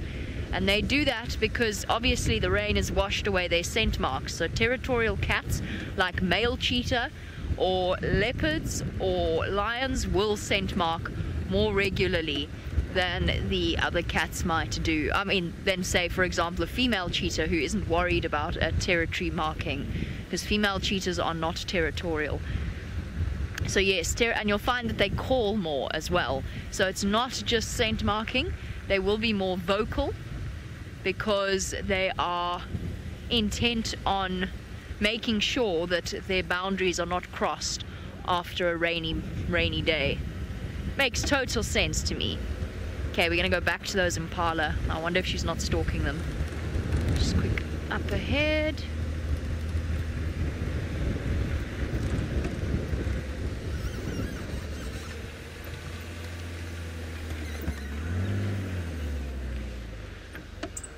Alrighty. I'm doing some serious concentrating here, which is never exciting to watch because you just get the back of my head leaning out of the car. And while I do this, let's go across to Tristan to see where he's planning on taking his morning next. We are indeed, Jamie, and good luck. I hope you find them. I know it can be tricky to find cheetah. Their tracks are not easy to see in ground like what we have today after the rains, and I'm hoping that they didn't just circumvent Djuma and just go straight into Manyeleti, which could have happened. I mean, they might have crossed. The message I got was that they crossed between One-Eyed Pan and the gate, but from there it's a very quick sort of diagonal track straight to Sydney's Dam and then north into the Manyeleti. So I'm hoping that they didn't do that. I'm hoping that they're going to turn towards Sandy Patch and come that area, but I'm wishing Jamie good luck. Unfortunately, we're too far to be able to help her with those tracks and get it kind of together and to sort of give her a hand. But what we are going to do is we are going to try and find the Ellies that Sydney had. Like I said earlier, we're going to try and head in that direction. The Ellies were somewhere kind of in front of where we are now. We're on Central Road, which is where I think Sydney had them. So hopefully we'll get lucky there and do a nice kind of walk into them. I always enjoy Ellies. Tesla, who's 7 years old. Hello, Tesla. Nice to hear from you again. It's been quite a while since I've had a question from you. But he wants to know if there are any zebras. Now, Tesla, I know that you love zebras, and so I would love to say yes, Tesla, there is a zebra right here with me right now, but I'm afraid there isn't one that's very close by that I've seen yet. I did see zebras 2 days ago, and they were right down in the southwestern corner of Djuma. So unfortunately, with all the chaos that we've had this morning with our cats, Tesla, no one's really checked there just yet, and so I would imagine that that's where they're still hanging out. Although the Nkahuma Pride, unfortunately, they killed a zebra about 3 days ago, or 3 nights ago, and so maybe that was from that herd, and that's why those zebras are a little bit shy at the moment and we haven't seen them. But I will keep an eye out. I will try and see if we can find you a zebra. Where we're walking now is actually not too bad. Up on Gowrie Cutline, which is off on my northern side, Tesla, that's where an area where we do see zebras on the fire break section. So if I see a zebra, I will make sure that we get it on camera for you so that you can also see it and you can enjoy them. I know how much you love them. And if we don't see one this morning, well, this afternoon when I'm on a vehicle, and if you are watching, let me know and I'll go and try and find one. Otherwise, we'll ask James in the Mara to find one, because there's lots in the Masai Mara, and James will be out this afternoon to help us. So we should be able to get a zebra for you today at some point. It might not be this morning, but at some point today, we'll hopefully get it right. Now, the thing what we're trying to do is, unfortunately with these Ellies, is that if they are in front of us, it's going to be a bit tricky because we're walking and the wind is actually behind our backs at the moment. So what we need to do is spot them from very far and then do a big loop to get around them and to try and get the wind blowing into our faces rather, so that the Ellies walk, depending on which way they're walking, but try and get the sort of wind more in our favor than in what it is now. It's not ideal at the moment, and so we'll have to just be kind of aware of what's going on. Right, now we're going to carry on and move and go a little bit further to the north. While we do that, let's send you back across to Sydney and one of the Avoca boys.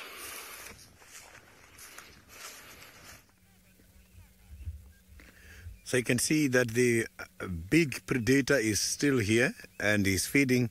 My plan now is that I am going to be looking for those hyenas. I'm not sure if they ran away for a long distance, but I'm going to go out here and look for those hyenas so that we can just assess the condition of Koki at the moment. I don't think they are very far because I can see he is also checking around here as he's feeding. Maybe he can hear them not far away from where we are at the moment. So I'm going to reverse now and start looking for those hyenas just to see how that Koki how the tooth marks and everything has been done, how the tooth marks which has been done by this cat is hurting him.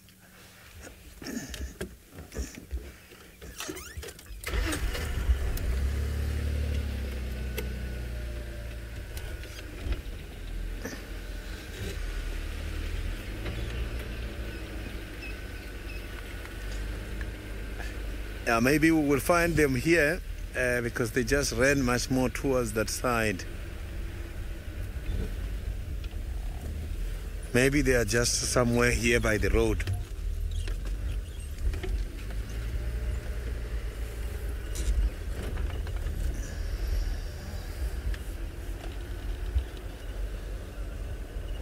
So I'm not seeing anything from here at the moment.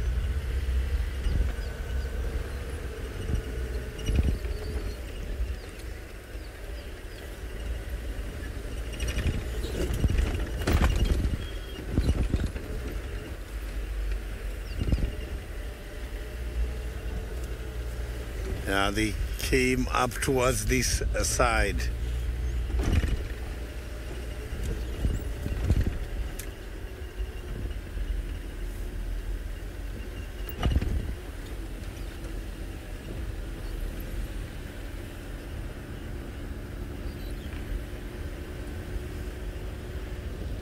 The hyenas can be able to chase the lions sometimes, but the strength of the hyenas is much more motivated by what is in the stomach. When the hyenas don't eat today, tomorrow, and after tomorrow, they get very aggressive. And that is what builds up their level of aggression. When they are too hungry, they are very aggressive. So it can take a few hyenas can be able to disperse the lions.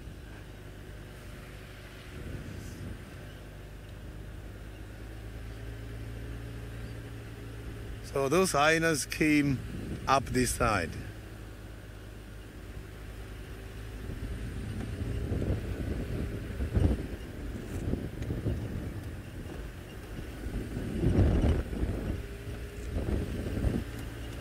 So I am not seeing anything at the moment here.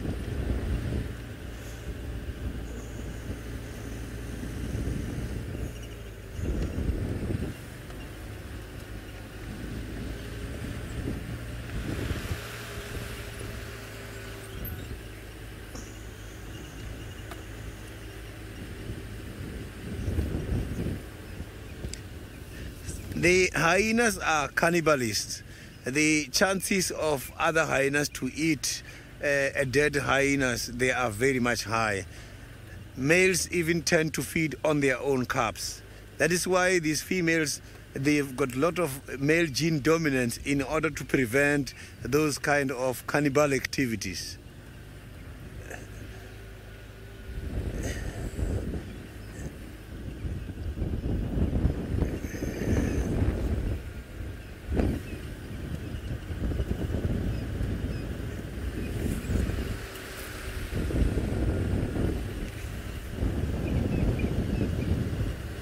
I can't see those hyenas from where I am at the moment, and on the ground at the moment there are no tracks. So I'm just gonna go around this block. So now let's go to Jamie, who is trying to find the cheetahs. Still no luck, nothing to report back. We haven't picked up on any tracks. Aubrey's arrived on the scene to help us out. For those of you who don't know who Aubrey is, he is a legend of a guide. He works at Juma. Morning, Isaac. I assume Isaac would have told me if he had seen a cheetah. So, they're here somewhere. Either both Aubrey and myself are losing our minds, or she hasn't crossed out of this area here. Now if you have a look off to the right of us, you can see it is just one big thicket. Now contrary to popular belief, cheetah actually don't really mind thickets. They don't mind a slightly more closed habitat. Obviously they don't want to go chasing through an area that is chock-a-block full of trees, But if they're moving around an area with a couple of trees here and there, they really don't mind it. And in fact, to go and lie down for the day, it's not a bad place to be. Now this chilly weather, windy weather, is good hunting for her, but it still means that the other bigger predators like lions, like leopards, like hyenas are all still active and moving, and it might deter her from putting in any effort to actively hunting right now. She might wait until it's a bit warmer in the day. So it really just depends on the environment that you're in. I think, so in the Mara, what we found and what we discovered was that cheetah are not afraid to hunt at night, and it doesn't matter whether we're talking about the musketeers or we were talking about Malika and her two boys. They hunted in the dead of night when it was pitch black. The reason I think that they feel confident enough to do that in the Mara, let's just stop and look at some birdies because I haven't shown you anything in a while. The reason I think they feel confident enough to do that in the Mara is because it's open. Whereas out here, if they were to try and chase something, they'd either hurt themselves or they would go running straight into a lion or a leopard or a hyena, which is much more dangerous. Oh, we have some red-billed buffalo weavers.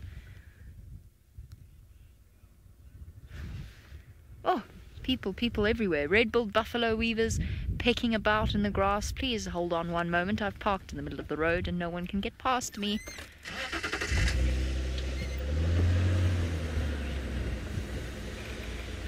So red-billed buffalo weavers are the ones responsible for building those incredibly messy nests that we see often. If you're South African, you'll know them on the masts, on the phone masts.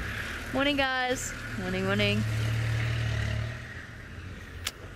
So they essentially look as though they've created the least secure structure imaginable, but actually, if you watch them build it, there is a proper system to the way in which they do it. So what they do is they go out and they find thorn trees, twigs, sticks, anything like that. They gather them and then they lay them. I thought I heard alarm calls. They lay them at sort of cross patches. So they make this beautiful little cavity for their chicks and for their eggs. And then they create this messy bunch of thorns around them. So that's these little birdies over here. And what they do essentially is they create a structure that is almost impossible for predators to enter. Whether we're talking about a gymnogene or a harrier hawk, which is a type of bird that specializes in raiding nests, or snakes, or anything along those lines, it becomes very difficult for them to actually be able to push their way through those thorns to the vulnerable eggs and chicks inside. So it looks messy and unfortunately causes great difficulty to those responsible for maintaining masts, whether it is for radios or for television or, in our case, our broadcast signal. And unfortunately they occasionally have to be removed. But they're one bird that has really adjusted well to the presence of humans. Normally, before we were around, they would have built their nests in fever trees or other sorts of what I would still term acacias, but apparently I'm no longer allowed to.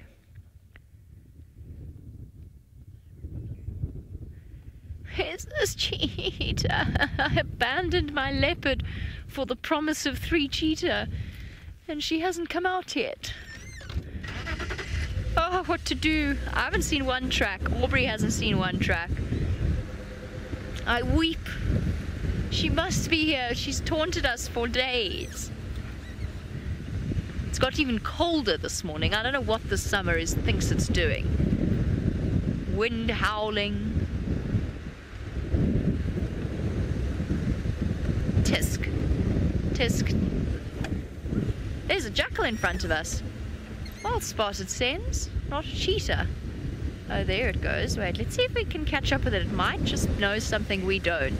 If I can hold off for a moment. Let's catch up with the little thing. That's at least something fun to see. Hello. Excuse me. Do you know something that we don't? Little black-backed jackal. Oh, we've changed direction. Okay, now we're going this way. Maybe not. Very cool. Oh. And now we're... Something suspicious in your body language, like you wanted to go that way and then you changed your mind. Why?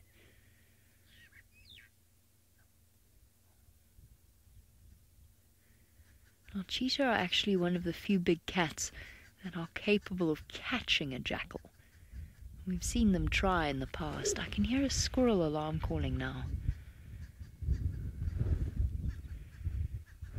I'm trying to be hypersensitive to every sign. Zeph, I know, it's wonderful to see a jackal once again. We haven't seen one in ages. We don't often see them on Juma. I know that Tristan had quite a nice sighting with a jackal next to the Aubrey's Road hyena den not so long ago. Thank you very much. That was incredibly considerate. Did you put in a good word there, Senzo? Just moved out from behind the bush. I'm sorry, I had my foot on the brake. That was not Senzo's camera work. Thank you kindly. Gives me an opportunity to sit and listen.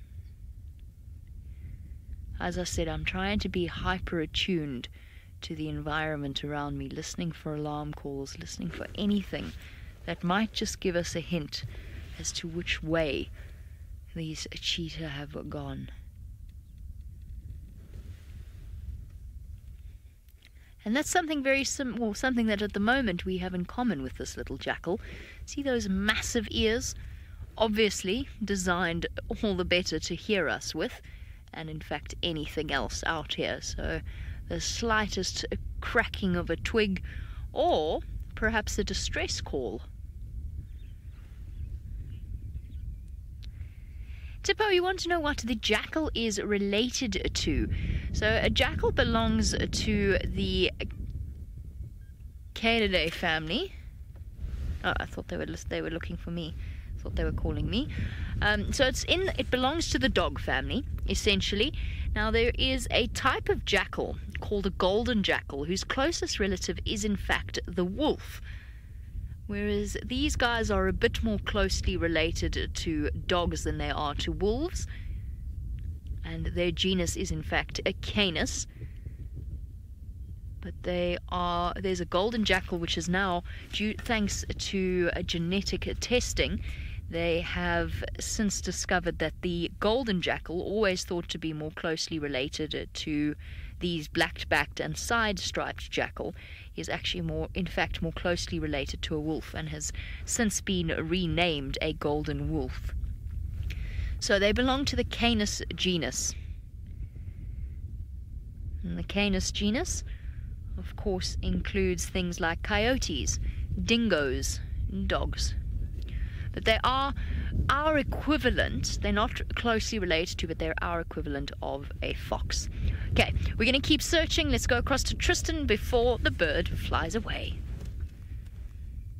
Well, I'm sorry, Jamie. I don't know what to say. The guys told me that those cheetah were crossing as they were speaking, somewhere close to the gate, and so I don't know what to tell you and why you can't find them. But I'll try and get hold of them now just now, and try and see if I can get a kind of update.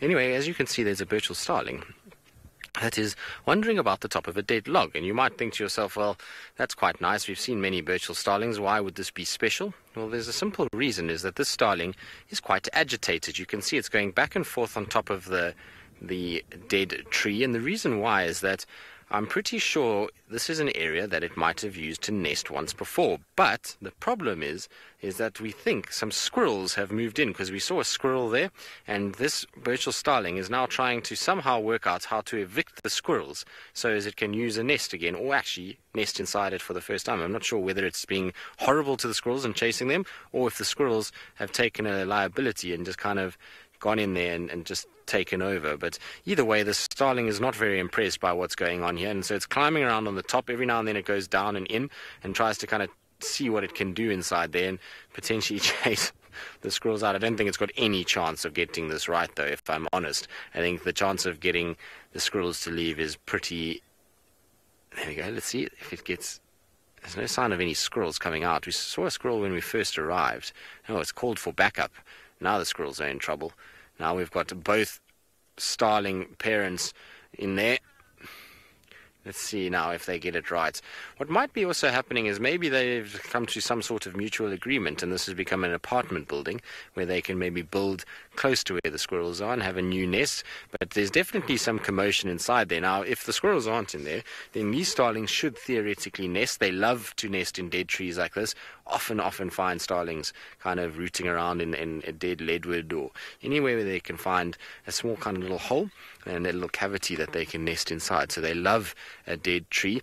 The problem is that when they nest like this, it's often very visible, and there's a specific cuckoo that parasitizes these guys. So the great spotted cuckoo will find these nests quite easily, and they parasitize these Burchell starlings pretty much exclusively. And so it's not ideal when your nest is super visible, and so you'll find that they'll probably try and kind of hide it and make it as small as possible that the spotted cuckoo can't actually get in there, because the spotted cuckoo is much bigger than these Burchell's starlings.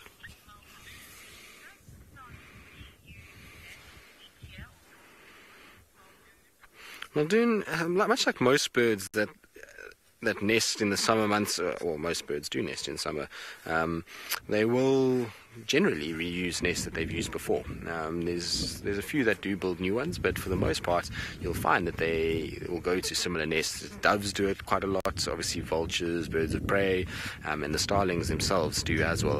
At Simambili we used to have a little log right outside the reception, and in the sort of 2 years that I spent there, the starlings came back to that nest both times and used it, and at the same time of year. So yes, they do come back and use the same nest, and so maybe this is what's happened is while they've been away, the squirrels have taken over and started to nest through the course of the winter, and now the kind of Burchells want to come back and start actually breeding, and unfortunately for them there's already tenants. Sad for the starlings. Anyway, we'll carry on. We're going to try get hold of Sydney to find out where these earlies actually were and where they've gone, because we can't find any sign on Central. And so while we do that, let's actually send you to the man of the moment, Sydney, as he searches for the hyenas.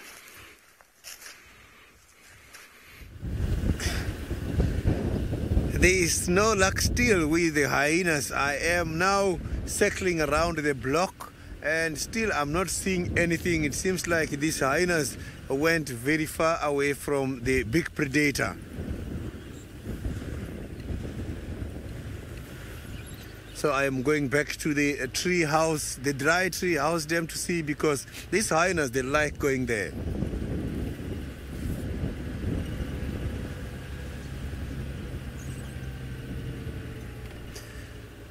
I didn't copy the question from Chris nicely.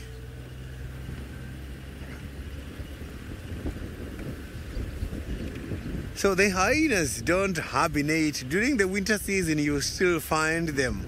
So those animals are occurring all year round.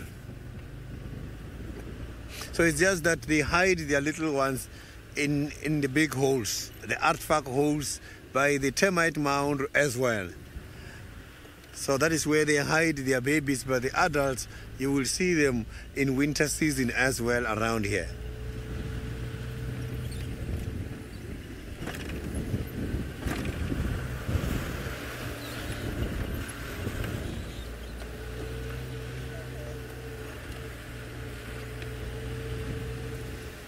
So there are some of the hyenas calling at the moment.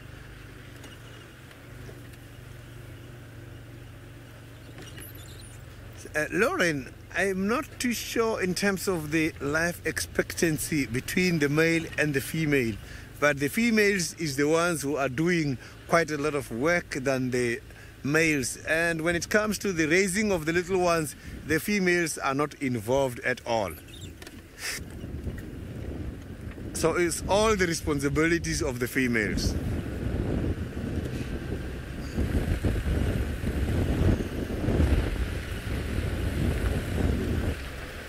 So there is nothing here by the tree house dam at the moment.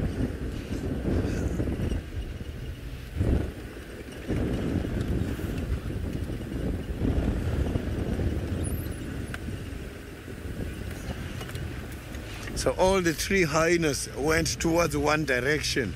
So the chances of them being together are very much high.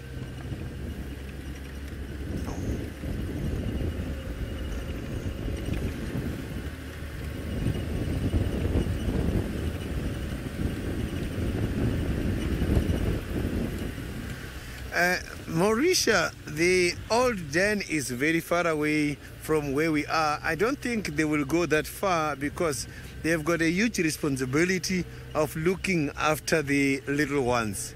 They must be around here just waiting for the big cat to move away. We might find them. So I'm just doing a loop now to see if we cannot see them this side.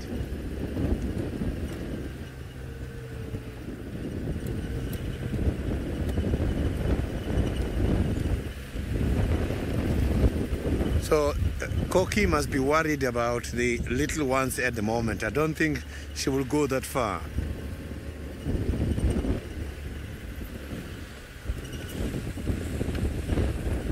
So maybe they are somewhere in one of the drainage line, the dry riverbed.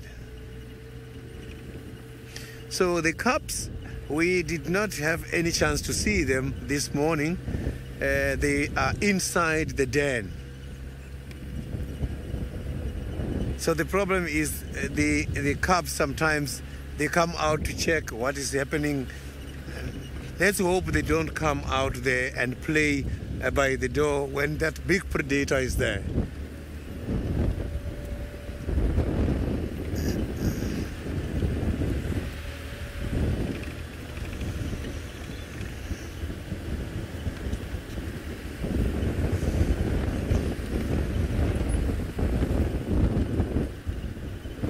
So now I will be heading back to the den in order to see if they are not back yet at the den. Maybe they are heading back to the den.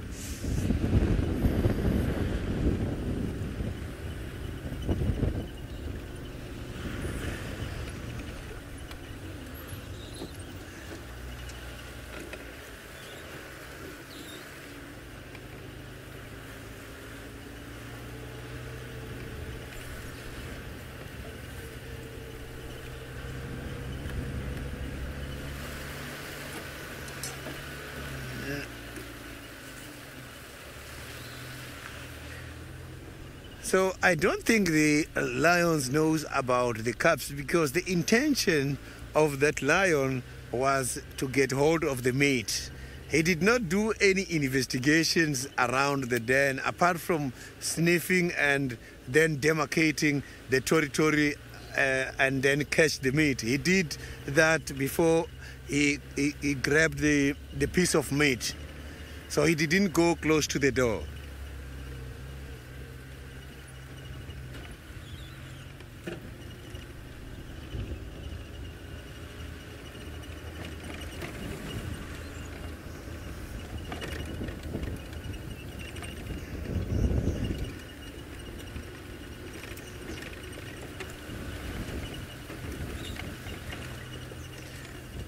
So now let's go back to the cheetah search.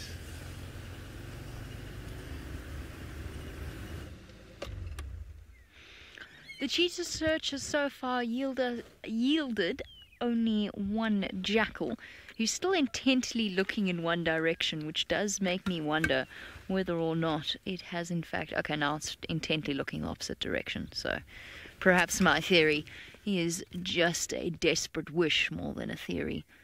Just a slight comment on the subject of the male lion so close to the hyena cubs. Just goes to show how effective a strategy is of the cubs being tucked away deep in a termite mound in tiny, tiny tunnels.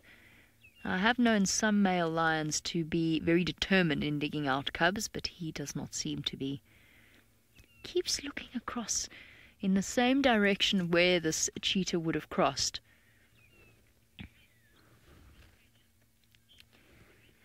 Welcome to Yvette, who has asked a question about what it is that jackals eat.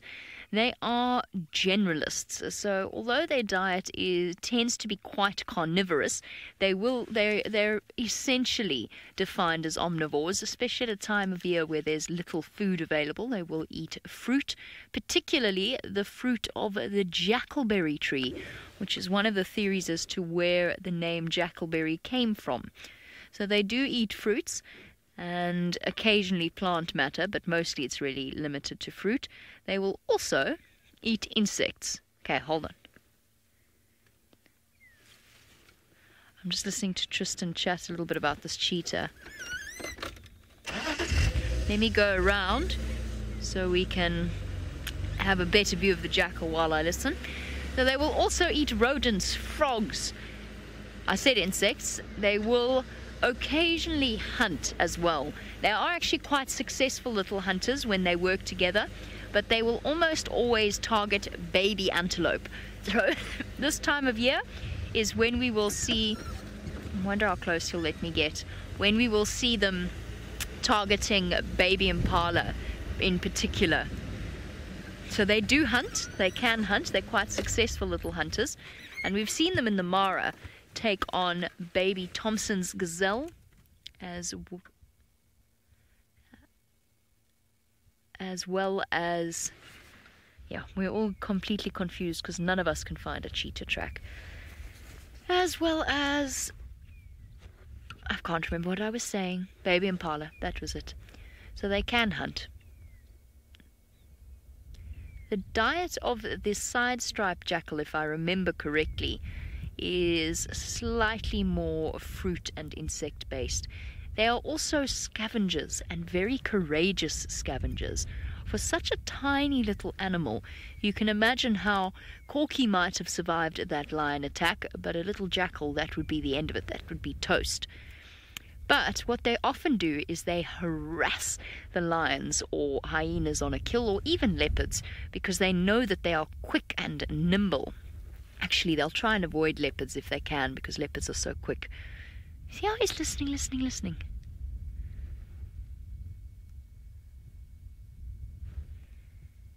And then tucking his nose under. Shame he's all curled up against the cold.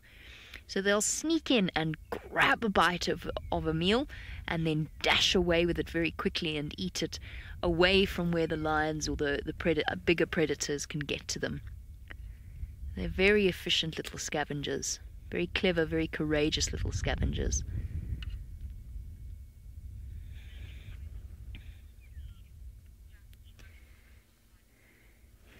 And a good morning to Corky. No, Courtney. I've got Corky on the brain, I'm sorry. I'm just thinking about her and her brush with death. Courtney, I sincerely apologize for mixing your name up with that of a hyena. I hope you did not take offense. Courtney would like to know if jackals move in packs or on their own. Jackals have a fascinating family structure. So they're monogamous. So they mate for life, if, of course, both partners survive. Otherwise, they'll have to go out and search for a new mate. But they'll mate for life, and they have cubs together in a little den, and both the female and the male take responsibility for looking after the pups. Here's where it gets interesting, though. Once the pups are grown up, and it doesn't take very long, because it is a jackal, so they're quite a small little animal. The pups grow up quite quickly. From there, the adult pups, or the adult offspring, let's put it that way, that's a much better way of phrasing it, the adult offspring will actually stick around and help its parents to raise the next set of pups, which I think is quite lovely. So they live in these sort of little family groups. Now, I don't know why this individual's on its own. Perhaps it hasn't found a mate yet, or perhaps its mate's just off in a different direction. They don't spend every waking moment with each other. They'll often go off and forage on their own. What are you hearing? I think it's just nice. Better to be out in the open in this sort of weather where it's windy. Although it's not as warm, it does mean that the jackal could spot a threat coming. And back to... I love the way its nose is tucked under its tail. It's so sweet.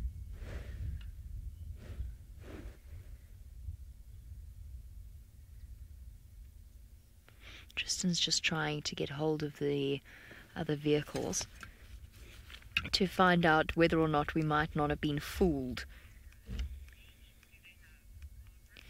Barbara, you'd like to know how many babies the jackal will have. Around about 5 or so, 4 or 5.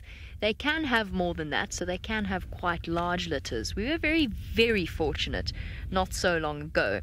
We found a we found a jackal den in the Mara. Now, unfortunately, all sorts of things changed, so we didn't actually get to see the pups as they grew up. But we saw them from very, very tiny, and there were 5 of them. So they can have up to 9, even 10 pups. I've heard of a jackal having 10 pups. Generally, the dog species tend to have more offspring in one litter than the cats. So a lion, you're really only looking at about 3, maximum 6. Or a leopard, you're looking at around about 3 cubs, where jackal and wild dogs will have far more than that. A wild dog can have up to 18 puppies at a time. So they do have lots and lots and lots of puppies when you compare them to the big cats. It's just a different approach to survival.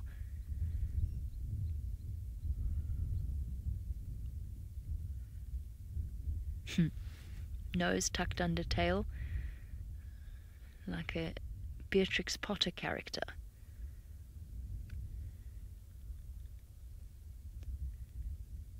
Highly misunderstood animal. Still, in lots of parts of South Africa, they're still treated as vermin, which is actually quite devastating when you think about it, especially because they're not exactly going to destroy livestock. Okay, our jackal is snoozing away. I'm starting to think these cheetah have done a number on us, but let's go and find out what Tristan's found on walk.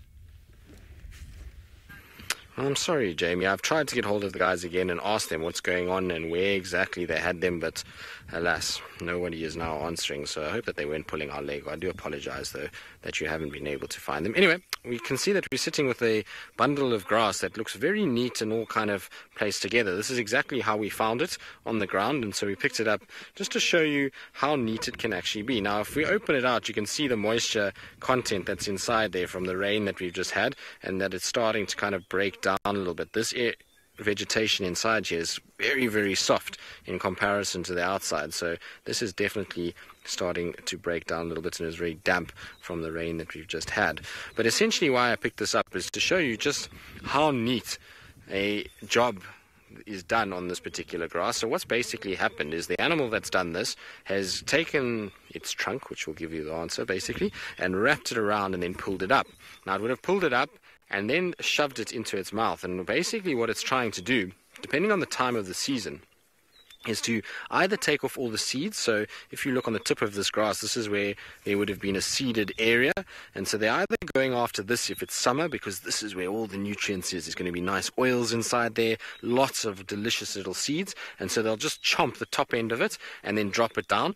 But more than likely what this has kind of happened was this was just as the winter started, so that's why we still got some seed kind of left on it, but they were after more the root end of this, and so they would have chomped down the roots, eaten those, and then dropped this on the ground, which is pretty amazing. If this had been in summer, the height of summer, and they'd only eaten the seed structure of this, you would have found that this area here would have had some root system still attached to it, whereas it doesn't at all. So this is probably, like I say, early winter, just as the summer finished, because this grass is still quite long and hasn't really died back too much, and there's still some evidence that there was moisture in this grass when it was first broken off. So that's how it's been done, and you can see what a neat job they do. They'll break it, they'll eat it like this, and then they just drop it on the ground, and then you get that kind of sign that's left. Obviously they drop it a lot lower than I did, and that's why the spread would be a lot less. It would be more something like that. But isn't that cool? Always nice to kind of see signs. Unfortunately, these are not the signs that we're looking for. We would be looking for this kind of thing more in the summer months, like I say, or early winter when the grass is still long. And the ellies that we're looking for now won't be really feeding like this. What we're looking for with ellies at the moment is probably them starting to feed off these kind of guys. So as you can see here, we don't have too much greenery in the bush at the moment, but this is starting to leaf now. And ellies absolutely love this, so they'll be able to kind of come in and start feeding off the baboon's tail, and they'll try and get in here and they'll grab big swathes of this nice green grass. Unfortunately, what's happened though, and why we haven't seen a change in the bush really from sort of dry winter to nice green summer yet, even though we've had a bit of rain, and probably enough rain to actually spark it off, is that it's been too cold. So we haven't had really nice warm weather, which would have allowed us to be able to see really prolific growth to happen. But if we were tracking ellies here, this is where we would be looking. We'd be looking for any signs of any of these being broken and dropped, or any sort of damage damage to the baboon's tail itself, or any sort of digging that's taken place as they dig around for roots and tubers. Good, we're going to try to see if we can find these ellies. In the meantime, though, let's send you back across to Sydney, who seems to have caught up with the hyenas. So the hyena is just now heading back. I can see just that it's going very fast in between the bushes, and the big predator it is still there, and this hyena is heading back now. Not too sure what is going to happen there. So I'm just going to pull forward a little bit in order to see if we can have a good sighting.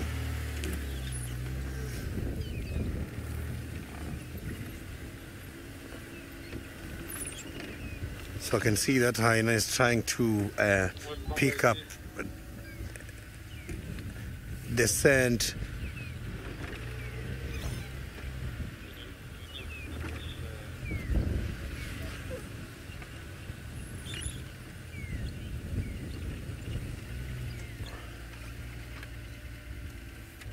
So sometimes the hyenas, they do lose their cubs. When the female is dead, the little ones, sometimes chances of them to die, they are very fast, because they don't nest, they don't take over and nest the little ones. It happened before here as well, where when the female is killed, the little ones, they die.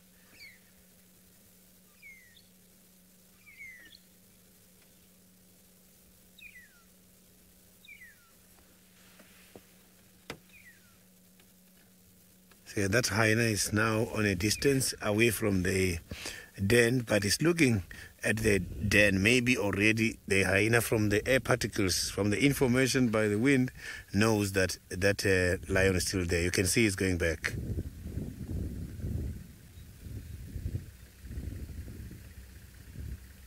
So it means that hyena knows that this lion is still here.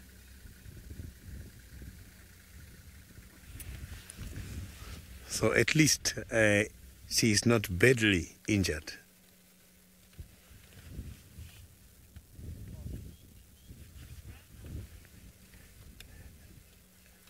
It looks like, not too sure exactly, but when looking at the side of the body, I think I only saw it was difficult to judge. So I'm just going to pull forward now and see if we can get closer to the den.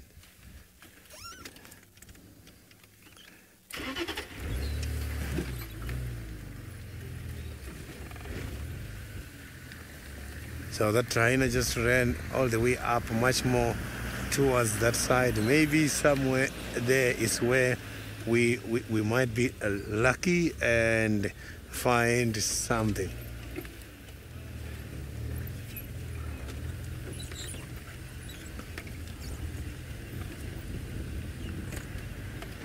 Yeah, it is still difficult for me to recognize these different hyenas.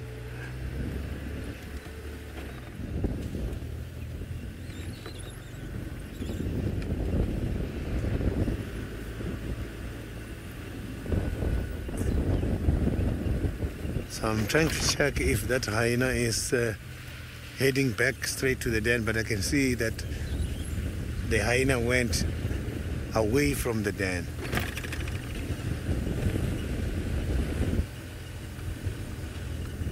So these hyenas, they know that this lion is still here. So I can see that the lion is still here at the moment.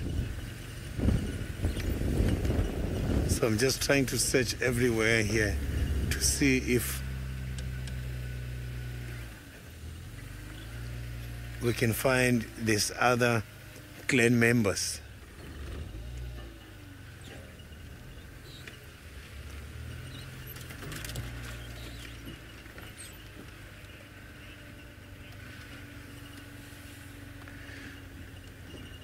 Some of the viewers are saying that is the granddaughter.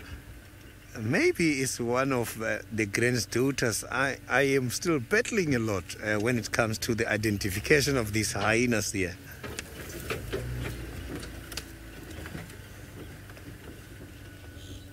So we are back again at the sighting where the big cat is now trying to finish what he stole from the hyenas this morning.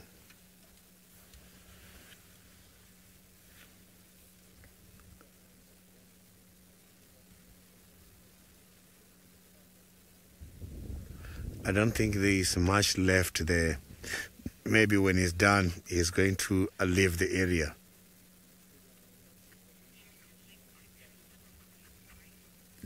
So now let's go back to Tristan. Well, yes, Sydney, we're here with a very, very beautiful bird, one that we didn't expect actually to see in this particular area. You hear that? That's amazing. So it's a fish eagle that's busy calling. Now, it's in an area where you wouldn't expect to see them. Generally, they are obviously associated with water, whereas this guy is in a drainage line close to Gari Cutline where there's very little water at all. But there's a number of different birds of prey that have been landing there. We've seen a batelier land there. There's a couple other fish eagles around, and so I wonder if they don't have a meal somewhere in this area that we can go and kind of check it out. But it's interesting to kind of see them sitting. They're such beautiful birds. You know, we often kind of talk about them and say how pretty they are. And I mean, a lot of you that are in North America will see a huge resemblance to the bald eagle, except these guys are much smaller. They're not nearly the same size as a bald eagle. The bald eagle is very similar to our martial eagle, as I've currently... Hello to you too. They seem to be above us. Look at this. Look how many birds of prey there are above us here. There's all kinds of birds flying around. There's fish eagles. There's looks like an African hawk eagle in here. There's bateliers, Wahlberg's eagles. So everybody is kind of sort of milling about in the same place. But this is amazing. Very, very cool to see all these different birds together. Now, normally you don't see this unless there's a hatch of something. You'll sometimes see lots of birds together. But in this case, you know, bateliers obviously are carcass animals, and fish eagles, well, we know that they eat predominantly fish and things like monitor lizards. Sometimes even things like an Egyptian goose they'll go after. But when you mix Wahlbergs and African hawks and bateliers and fish eagles, you've got a very, very, very special mix of birds of prey. And like I say, they're all over the place at the moment. We've got those guys on our left. There's another two birds flying over here on my right hand side, and then the one that was down on the ground is now just taken off and started to fly as well. So these are the two fish eagles that are on my sort of front side. So Francesca, you say fish eagle is number 50 on your list. That's very, very cool. I'm glad to hear that you've got a bird list going and that you've reached the number 50. We'll have to try and double that to 100 by the end of the summer. They should be able to do it. We've got lots and lots of birds in this area, and so we should be able to get a lot more. But well done, Seb. It seems as though you're absolutely nailing the shot of the fish eagle that is gliding about on... So Seb's saying you can see how it's not using its wings at all, but yet the wind is blowing. It's gotten up. The conditions have changed hugely since we've started this walk. When we first started, it was quite bright and sunny. There wasn't much of a wind, but now the clouds are coming in and it's getting quite cold and windy once again. And so that fish eagle is literally just gliding on the wind at the moment. And isn't it incredible that they are able to do that? Such a large bird does not even need the power of its wings to keep it up in the air.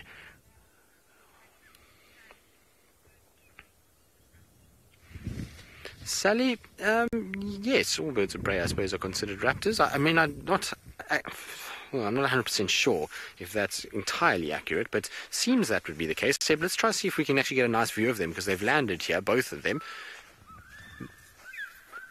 Can you hear that? How cool is that? Something there. They're going down onto the ground. Let's go and investigate. Come, this is going to be very cool.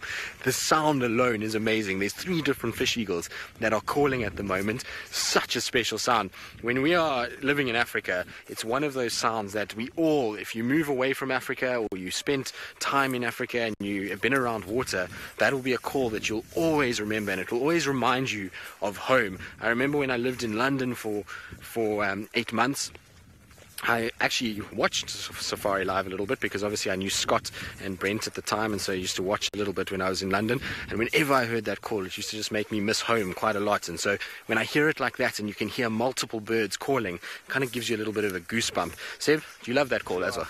Yes, there we go. So Seb loves it, Herbie loves it, and Trishana too. So it's such an epic call to hear.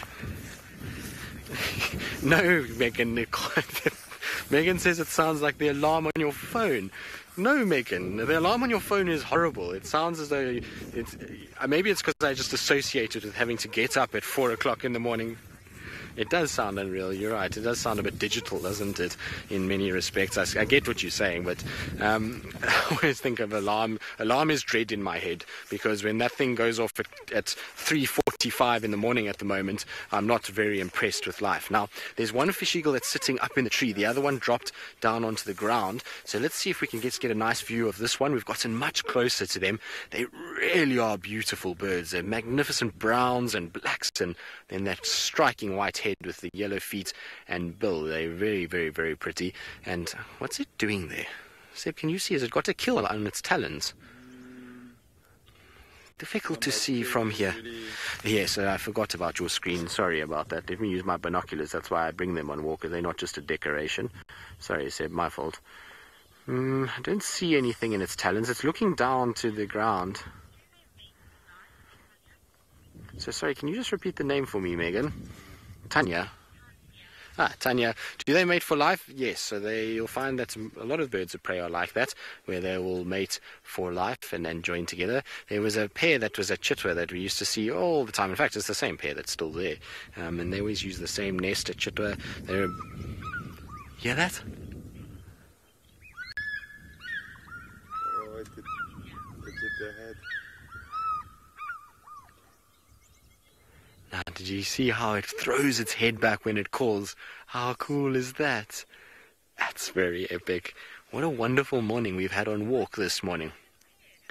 Now, its head moves like that to basically throw the sound out, and it's the way it kind of moves that dictates the tone and pitch of what's going on. And so you'll hear it starts out, and as it throws its head back, it goes into that almost kind of change of tone, and that's the way they call. And so you'll find that they always do that. They kind of start with their head down, and then they throw it up as they're calling. Now, there's another one that's kind of soaring over the top of us that I think might come into land. Let's try and see, Seb. Maybe we can get another epic shot that you got just now. Seb's doing a sterling effort because he's got a screen that's jumping all over the place, which makes it incredibly difficult to actually see the animal moving on the screen. And to top that off is that he's holding it handheld, which is... Listen to this. Now, this one might come into land. It looks like it's going to. That's maybe why there's so many greetings that are taking place. And there is a third one that's already down on the ground, but it does definitely look like it's reduced height massively. So I think it's going to turn and then land down towards where that one is sitting. Well done, Seb. Look at that. Isn't that magnificent?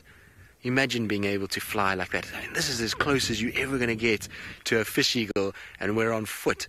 How cool is this? Look, now it's going to go in and it should land.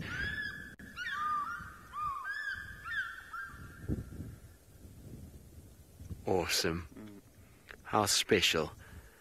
Now, I know they're just birds of prey, and that it's, for some of you who are not big birders, that it'll seem rather kind of tame in comparison to lions taking down hyenas and, leopards and all the other nonsense that we've, well, not nonsense, all the other epic stuff we've seen today. But this to me is just such a special sighting, because on foot it is incredibly difficult to get close to birds of prey. They have incredible eyesight. Normally they don't allow you to get too close, and to have them kind of drifting above us and calling and then landing right next to us is incredible. So we've been spoiled by this, and to hear that many calls in such close sort of succession, incredible. So what we're going to do is we're going to try and kind of see if we can see what they're feeding on, because one definitely went down to the ground. We'll try and kind of worm our way a little bit closer.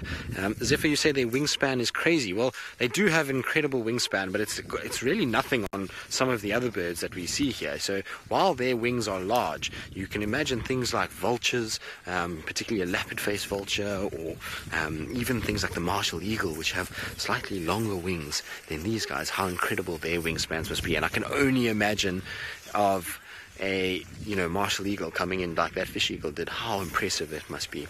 Good, we're going to kind of sit here, we're going to see what they're feeding on. While we do that though, let's send you back to Sydney with those lions.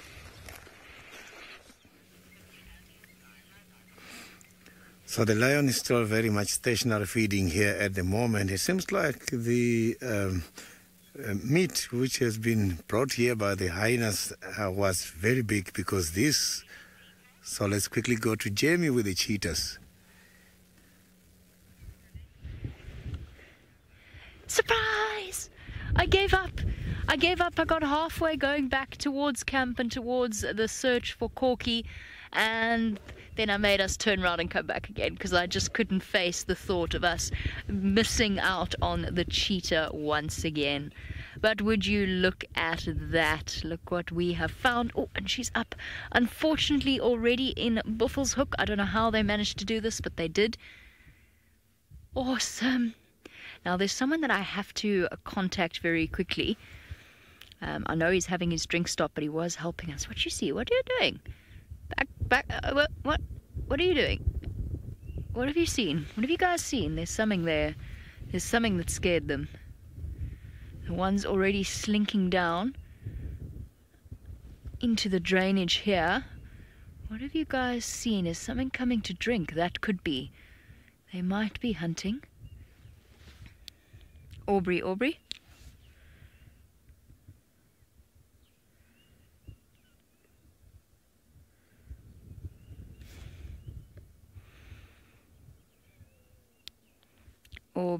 Aubrey for Jamie.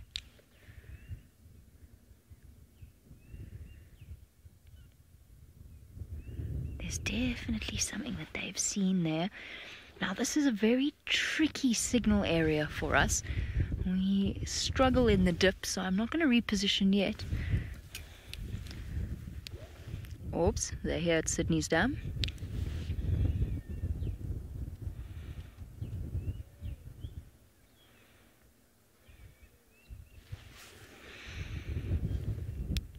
I've got the skankang.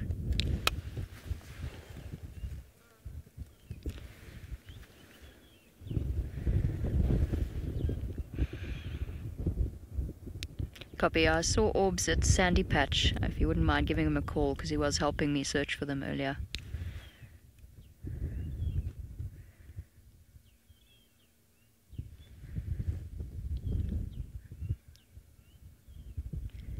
Yes, no, I know where. Copy, thanks, Tax. Stations, we've got 3 skankang at Sydney's Dam, almost on the western side. There's myself here, Tax making his way.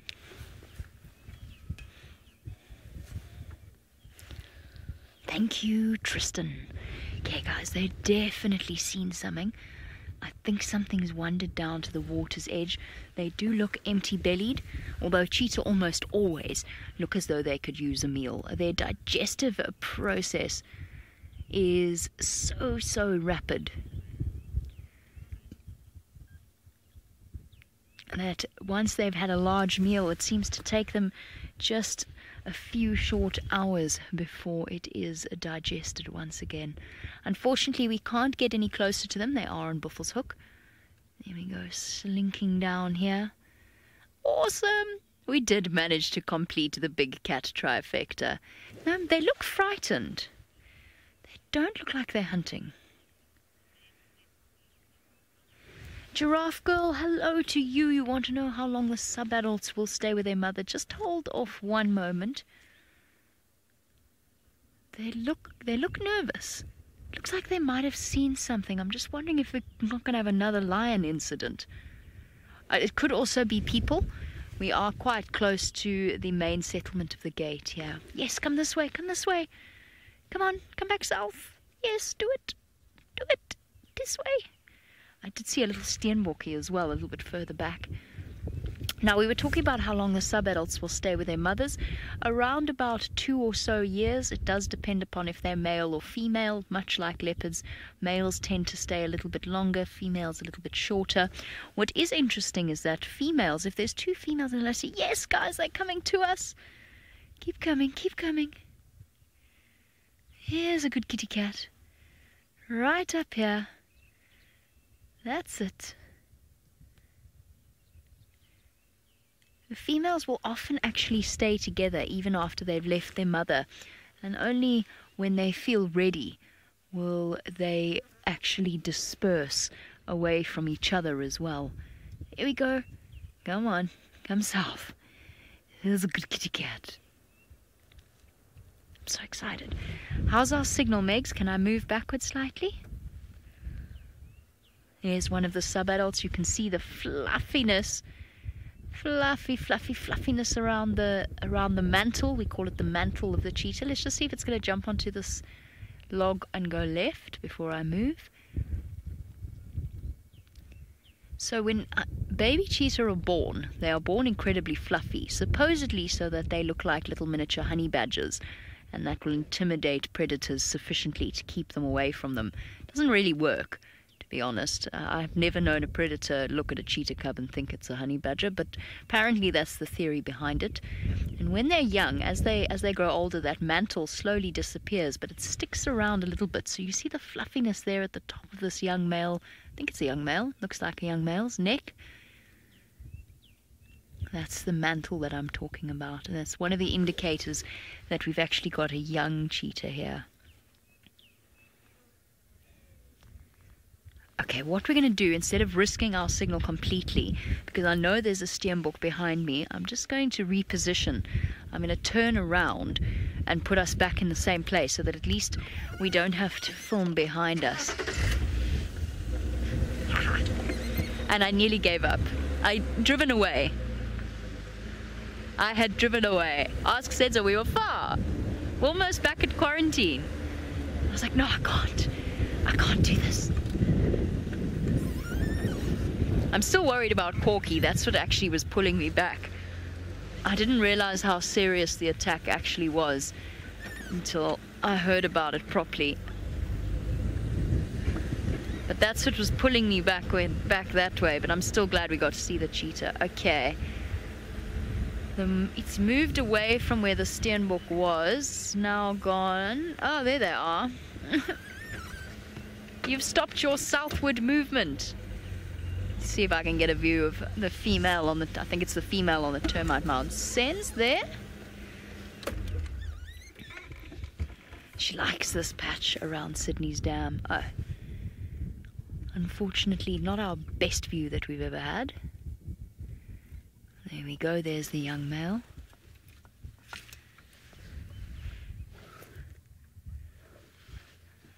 You would have noticed earlier I was just making sure that Aubrey was one of the first people to hear about this. That's because he put in the effort with myself to try and find them. And that's why I was so focused on getting him in here. Whatever it was that they saw, they seemed to have relaxed again. Oh, I can see what they saw. Sens, if you go directly above the one on the termite mound's head and up a little bit, there, somewhere there is an impala. And it is an impala that has not been caught unawares, and I think that's why they relaxed again. I think they were trying to think about stalking it, or at least get down to cover, and then they made a mistake and it spotted them. So that explains that change in body language. One moment slinking and the next out in the open and comfortable and relaxed.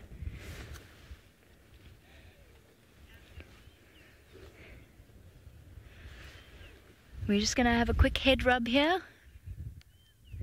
A little bit of a love and a wash between mother and youngster. Lovely. Alright, I'm gonna sort out this sighting to make sure we get some vehicles in here. Meantime, off we go to Tristan, who's making sandcastles. Thank you, Tristan.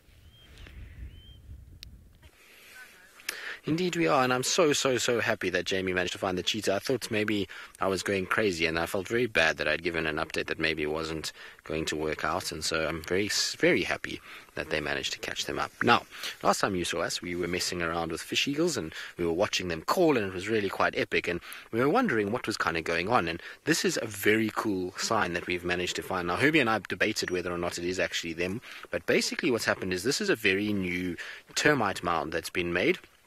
With the rain, termites start their mound, they dig and excavate because the soil's soft, and they can start to build. But on top here, you see there's definite 3 scrape marks that you can see. Now, what this is from, it looks like is from the beak of the fish eagle digging in here and trying to break this open in order to expose the termites to feed off them.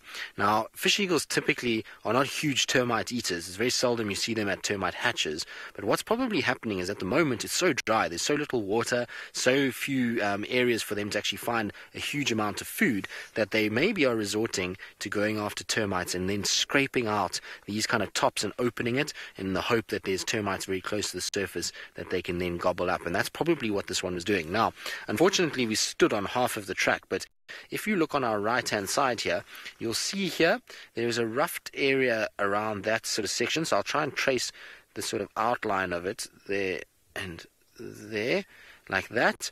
And then on the end, the terminal point here is where the claw went into the ground. So this is a toe of that fish eagle when it was sitting in this particular area and scraping off of the termite mound, which is pretty special. Now, I don't think we've got many of those tracks in our tracking arsenal, particularly not of something like a fish eagle. We know we've probably got a few vulture ones, but the fish eagle track is pretty special. And so there's that kind of claw mark that's gone in. Very, very big claws. Remember, on fish eagles, they have those huge talons. It's not claws, actually, we should call them talons. But how cool is that?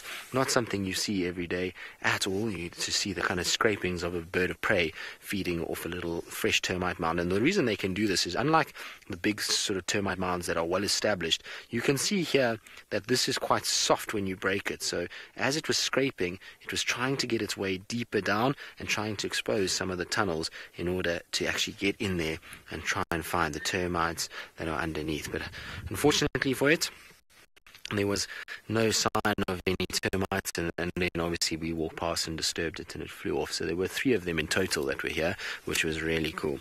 Anyway, while we kind of carry on and see what else we can find, I'm pretty sure that termites and fish eagle signs are not quite as interesting as 3 cheetahs, so let's send you back across there and see what they're up to.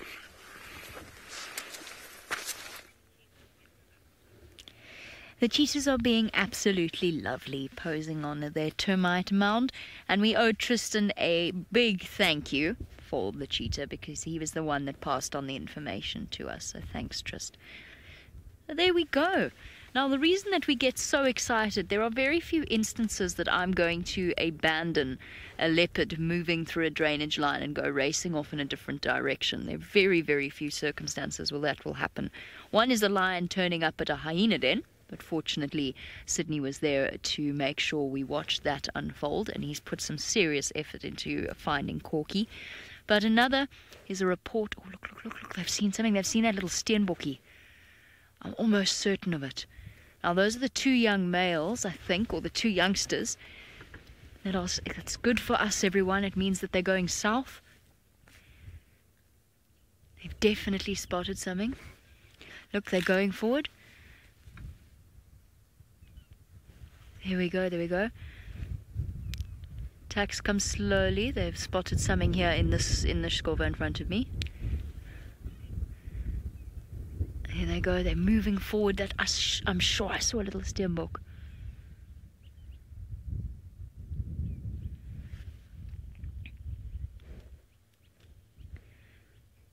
Shame. Orb's trying to tell me that they're coming this way. Copy, thanks, Orb's got him. Okay. Alright, let me just see if I can see what it is that they've seen. There's something somewhere up ahead of them. They're definitely stalking forward. I'm almost certain. I'm sure, I'm not imagining it. We did see a steenbok there. Yeah. We did. It must be what it is. Let's just keep an eye on the cheetah. Let's just see where they go for one moment.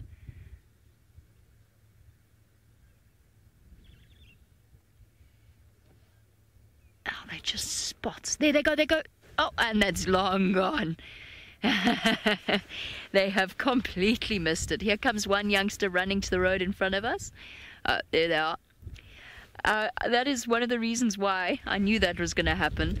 There's something about young cheetah. Sorry, you wouldn't have seen the steenbok. It actually went racing across. They were miles from it. They just launched off too soon. I was not expecting that to be successful. It was led by the 2 youngsters, not by the mother. And although they do need to practice, and though they will be able to hunt at this point, they typically are not very successful. Right, let's go forward, because this might be our only chance to see them close up, in case they decide to change their direction. There we go. Morning. Pretty cat. How nice it is to see a cheetah on Djuma. Yes, that's a good cat. Off you go, south you go. They're so much bigger than they are in the Mara. It's crazy. I've spent so much time with the cheetah in the Mara. This is one of the first cheetahs I've seen since I have been back in the Lowveld, and my goodness, they are so much bigger. Is that one's tail slightly short? Looks as though it's missing its tip. Is that a known thing?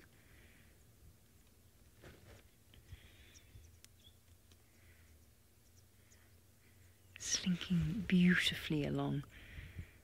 There's nothing quite like the shape of a cheetah gliding through the vegetation. Come on, no, don't go back north. Yes, go in there. Oh, what have you seen there? President, you say, what a beautiful cheetah. It is a beautiful, beautiful cheetah indeed. That other one is definitely missing the point of its tail. It doesn't look like a new injury, so I assume that all of you knew that, and that I'm just a little bit behind the times. Quick, let's go forward, because we're going to lose them again. They look like they want to go back north. Don't go north, go south, go south. I don't want to block them and make them feel as though they can't go south. We worked hard for this one, folks. The ghost cheetah. Lexa, yes, a cheetah is much weaker than a leopard. Although a cheetah is taller than a leopard, they are not nearly as bulky or as strong. So, pound for pound, leopard is actually probably the strongest predator out here. I mean, proportionate to its size. A leopard can lift its body weight up into a tree using only its claws and its teeth. So a leopard is stronger. We talk about the predator hierarchy. You always have to take into account numbers. So let's say it was the 5 males from the Mara up against oh shame they're playing, and get us a bit closer, up against a female leopard. The female leopard would walk away, because in that situation she just doesn't have the advantage of numbers. But when it comes to one-on-one, a leopard will always win. Which way are we going? Backwards, forwards. The youngsters are playing here.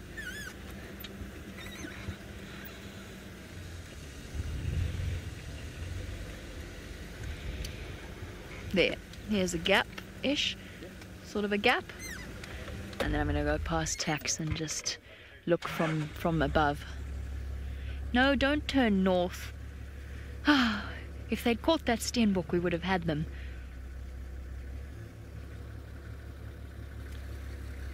How are you doing? You back again? Hi, guys. Sorry, I happen to know 2 people on that vehicle. Okay. Here we go. No, folks, no matter how much I wish it were not so, the cheetah are going north. Let me just get Senzo at a bit of a better angle. At least we caught them.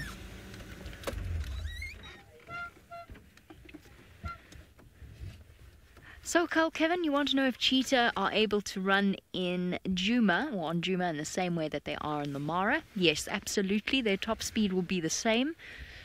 I have a theory, but I don't know if it's been proven or not, or if I'm just sucking it out of my thumb, but I suspect that female cheetah are faster than male cheetah.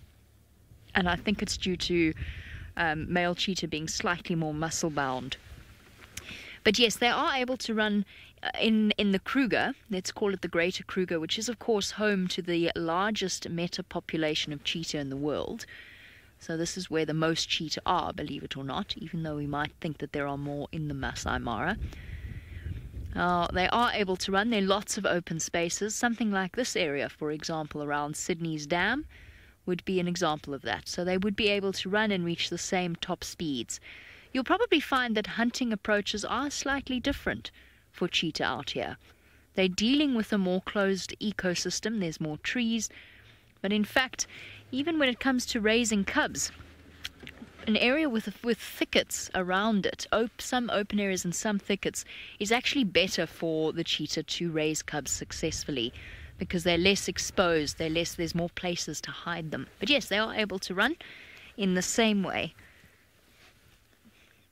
So around about 60 or so miles, the top speed of a cheetah.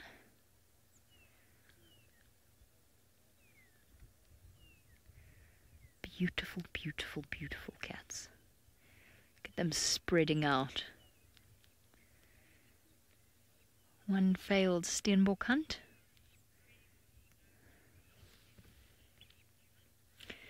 Craig, we have never seen a king cheetah on Djumas. I mean, unless somebody knows something I don't. King cheetah are exceedingly rare. Now, a king cheetah is not a different species of cheetah for our newer viewers. Oh, flop. That, by then, can just see a head, is not a different species of cheetah. It is a recessive gene that creates a situation where a king cheetah is slightly larger than a normal cheetah, and the spots are not so much spots as bold stripes. It's not quite tiger stripes, but the spots are all sort of fused together. They don't stick out as individual little dots, like someone took a paintbrush and dotted on the cheetah's skin. It's more as though somebody created streaks on a cheetah's skin, and it's very rare because it is a recessive gene. So you need to have two parents that are both carriers of that gene, and even then, the chances of the offspring being born a king cheetah are quite small. So no king cheetah has been seen on Djuma. That does not mean that it could not happen. It just means that it's exceedingly unlikely. Phew. It all paid off in the end. I'm just so astounded that we turned back. And I had absolutely no reason to do so. It was just a feeling.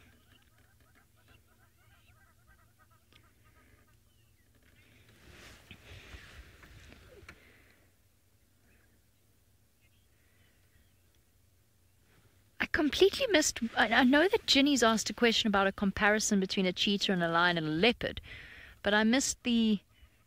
Which part? Oh, a cheetah's heart. Oh, okay, a cheetah's heart. All right, that makes more sense. I honestly have absolutely no idea. I don't think that there's a massive difference proportionately. However, they are built as natural sprinters, so you might find that the cheetah's heart is slightly larger proportionate to its body than, say, something like a lion or a leopard. Just to allow it those bursts of speed to provide a powerful pump to keep the muscles oxygenated as they work at a very, very high pace. But I don't think there's a huge difference. I stand to be corrected. I'm happy to be corrected. I haven't looked at information on a cheetah's heart. I'm not 100% sure. I can see your thinking, because they are capable of reaching those top speeds. Their lungs, on the other hand, their lungs are capable of massive expansion, combined with the flexibility of their spine that allows them to make those enormous strides that allow them to reach their top speeds. So I guess it would make sense that they would have a slightly larger heart, but I don't think it's massively different. In fact, I think if you were to compare it to a lion's heart, it would be smaller.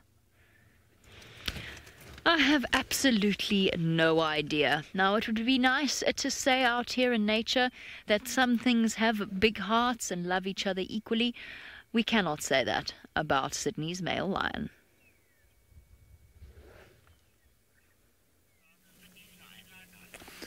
lucky Jamie this morning with the cheetah, something I haven't seen since my arrival here in Juma. I am still here with one of the avokas. He's just about to finish now. He's at the final stage of feeding from this carcass at the moment. But a lot has been consumed already. So maybe the access to the den for the hyenas will be open anytime soon. So let's hope he doesn't sleep here. Lions, during the day, they prefer to sleep for hours and hours.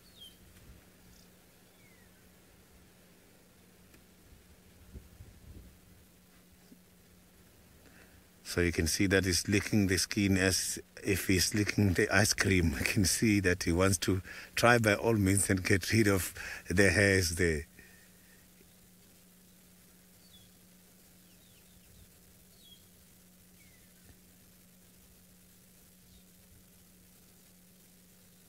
So maybe after having this breakfast, he's going to go to one of the nearest water holes.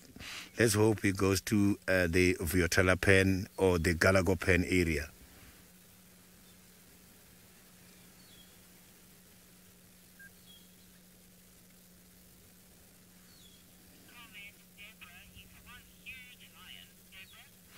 Deborah, this is a huge lion. Look at that mane with the black here at the bottom. This is a big lion. He looks beautiful.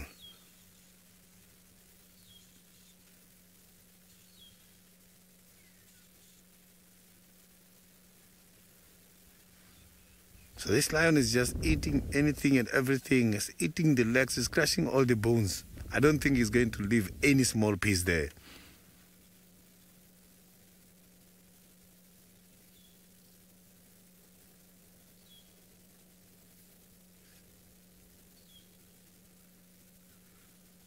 So by looking at the side of his body, I can see that the stomach is full already. So now let's quickly go back to Jamie and her cheetahs. Just quickly, I don't want to keep you away from Sydney for too long, but we're about to lose our view of the lovely cheetah family, so we just wanted to give you one last... Oh, and you sat down. I was going to say one last glimpse before they dash over the dam wall and further into Buffelshoek and towards Manuleti. So the boys have been dashing up and down, they've been playful, they've been watching the impala watch them, essentially. A few half-hearted chase attempts that are really more high youthful spirits than anything else. He's even looking back at us. So a last glimpse of our cheetah. Unfortunately, I don't think they're going to be here this afternoon. Now, Courtney, here's the fascinating thing about cheetah territories. For males, they have a massive territory, probably around about, depending upon where you are, anywhere between 10 to 20,000 hectares, possibly even more. So that's football fields. 1 hectare, think of it as a football field, because to convert that to acres is about 20... Wait, what did I just say? 10,000 hectares. So 24,000 acres or larger. Yes, 24,000 acres or larger. But the females don't have a territory. No, they actually are, in essence, nomadic. They have an enormous home range. And even if they're traveling through a home range that is 60,000 hectares or larger or 100,000 hectares, they might even decide that actually they don't particularly like that part of their home range and move off even further. So they are almost nomadic in the way in which they live. Okay, we wave goodbye to our cheetah family and head across to Sydney and his male lion, who is in the dog's box, for the end of the safari.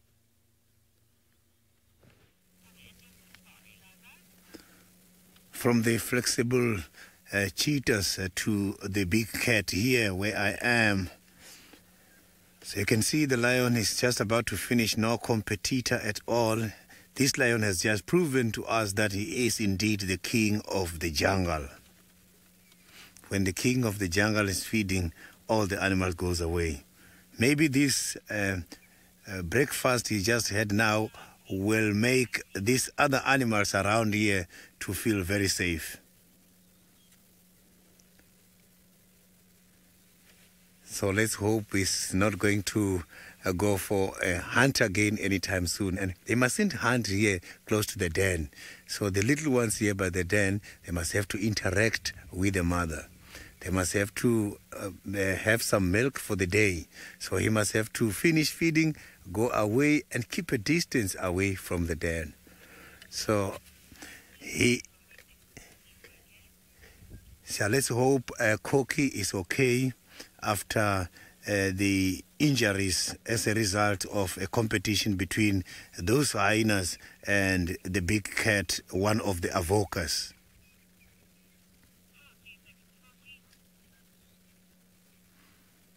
So you can see that this cat has got all the energy to eat this morning because the weather is on their favors. So the lions, they are very much lazy when the sun is too hot. Today, he's so energetic, and let's hope he doesn't go far from here. We still want to see him this afternoon. He must just move away from the den and still be in the area. It has been a lovely morning. Thank you very, very much for all your questions. Let's meet again in the afternoon.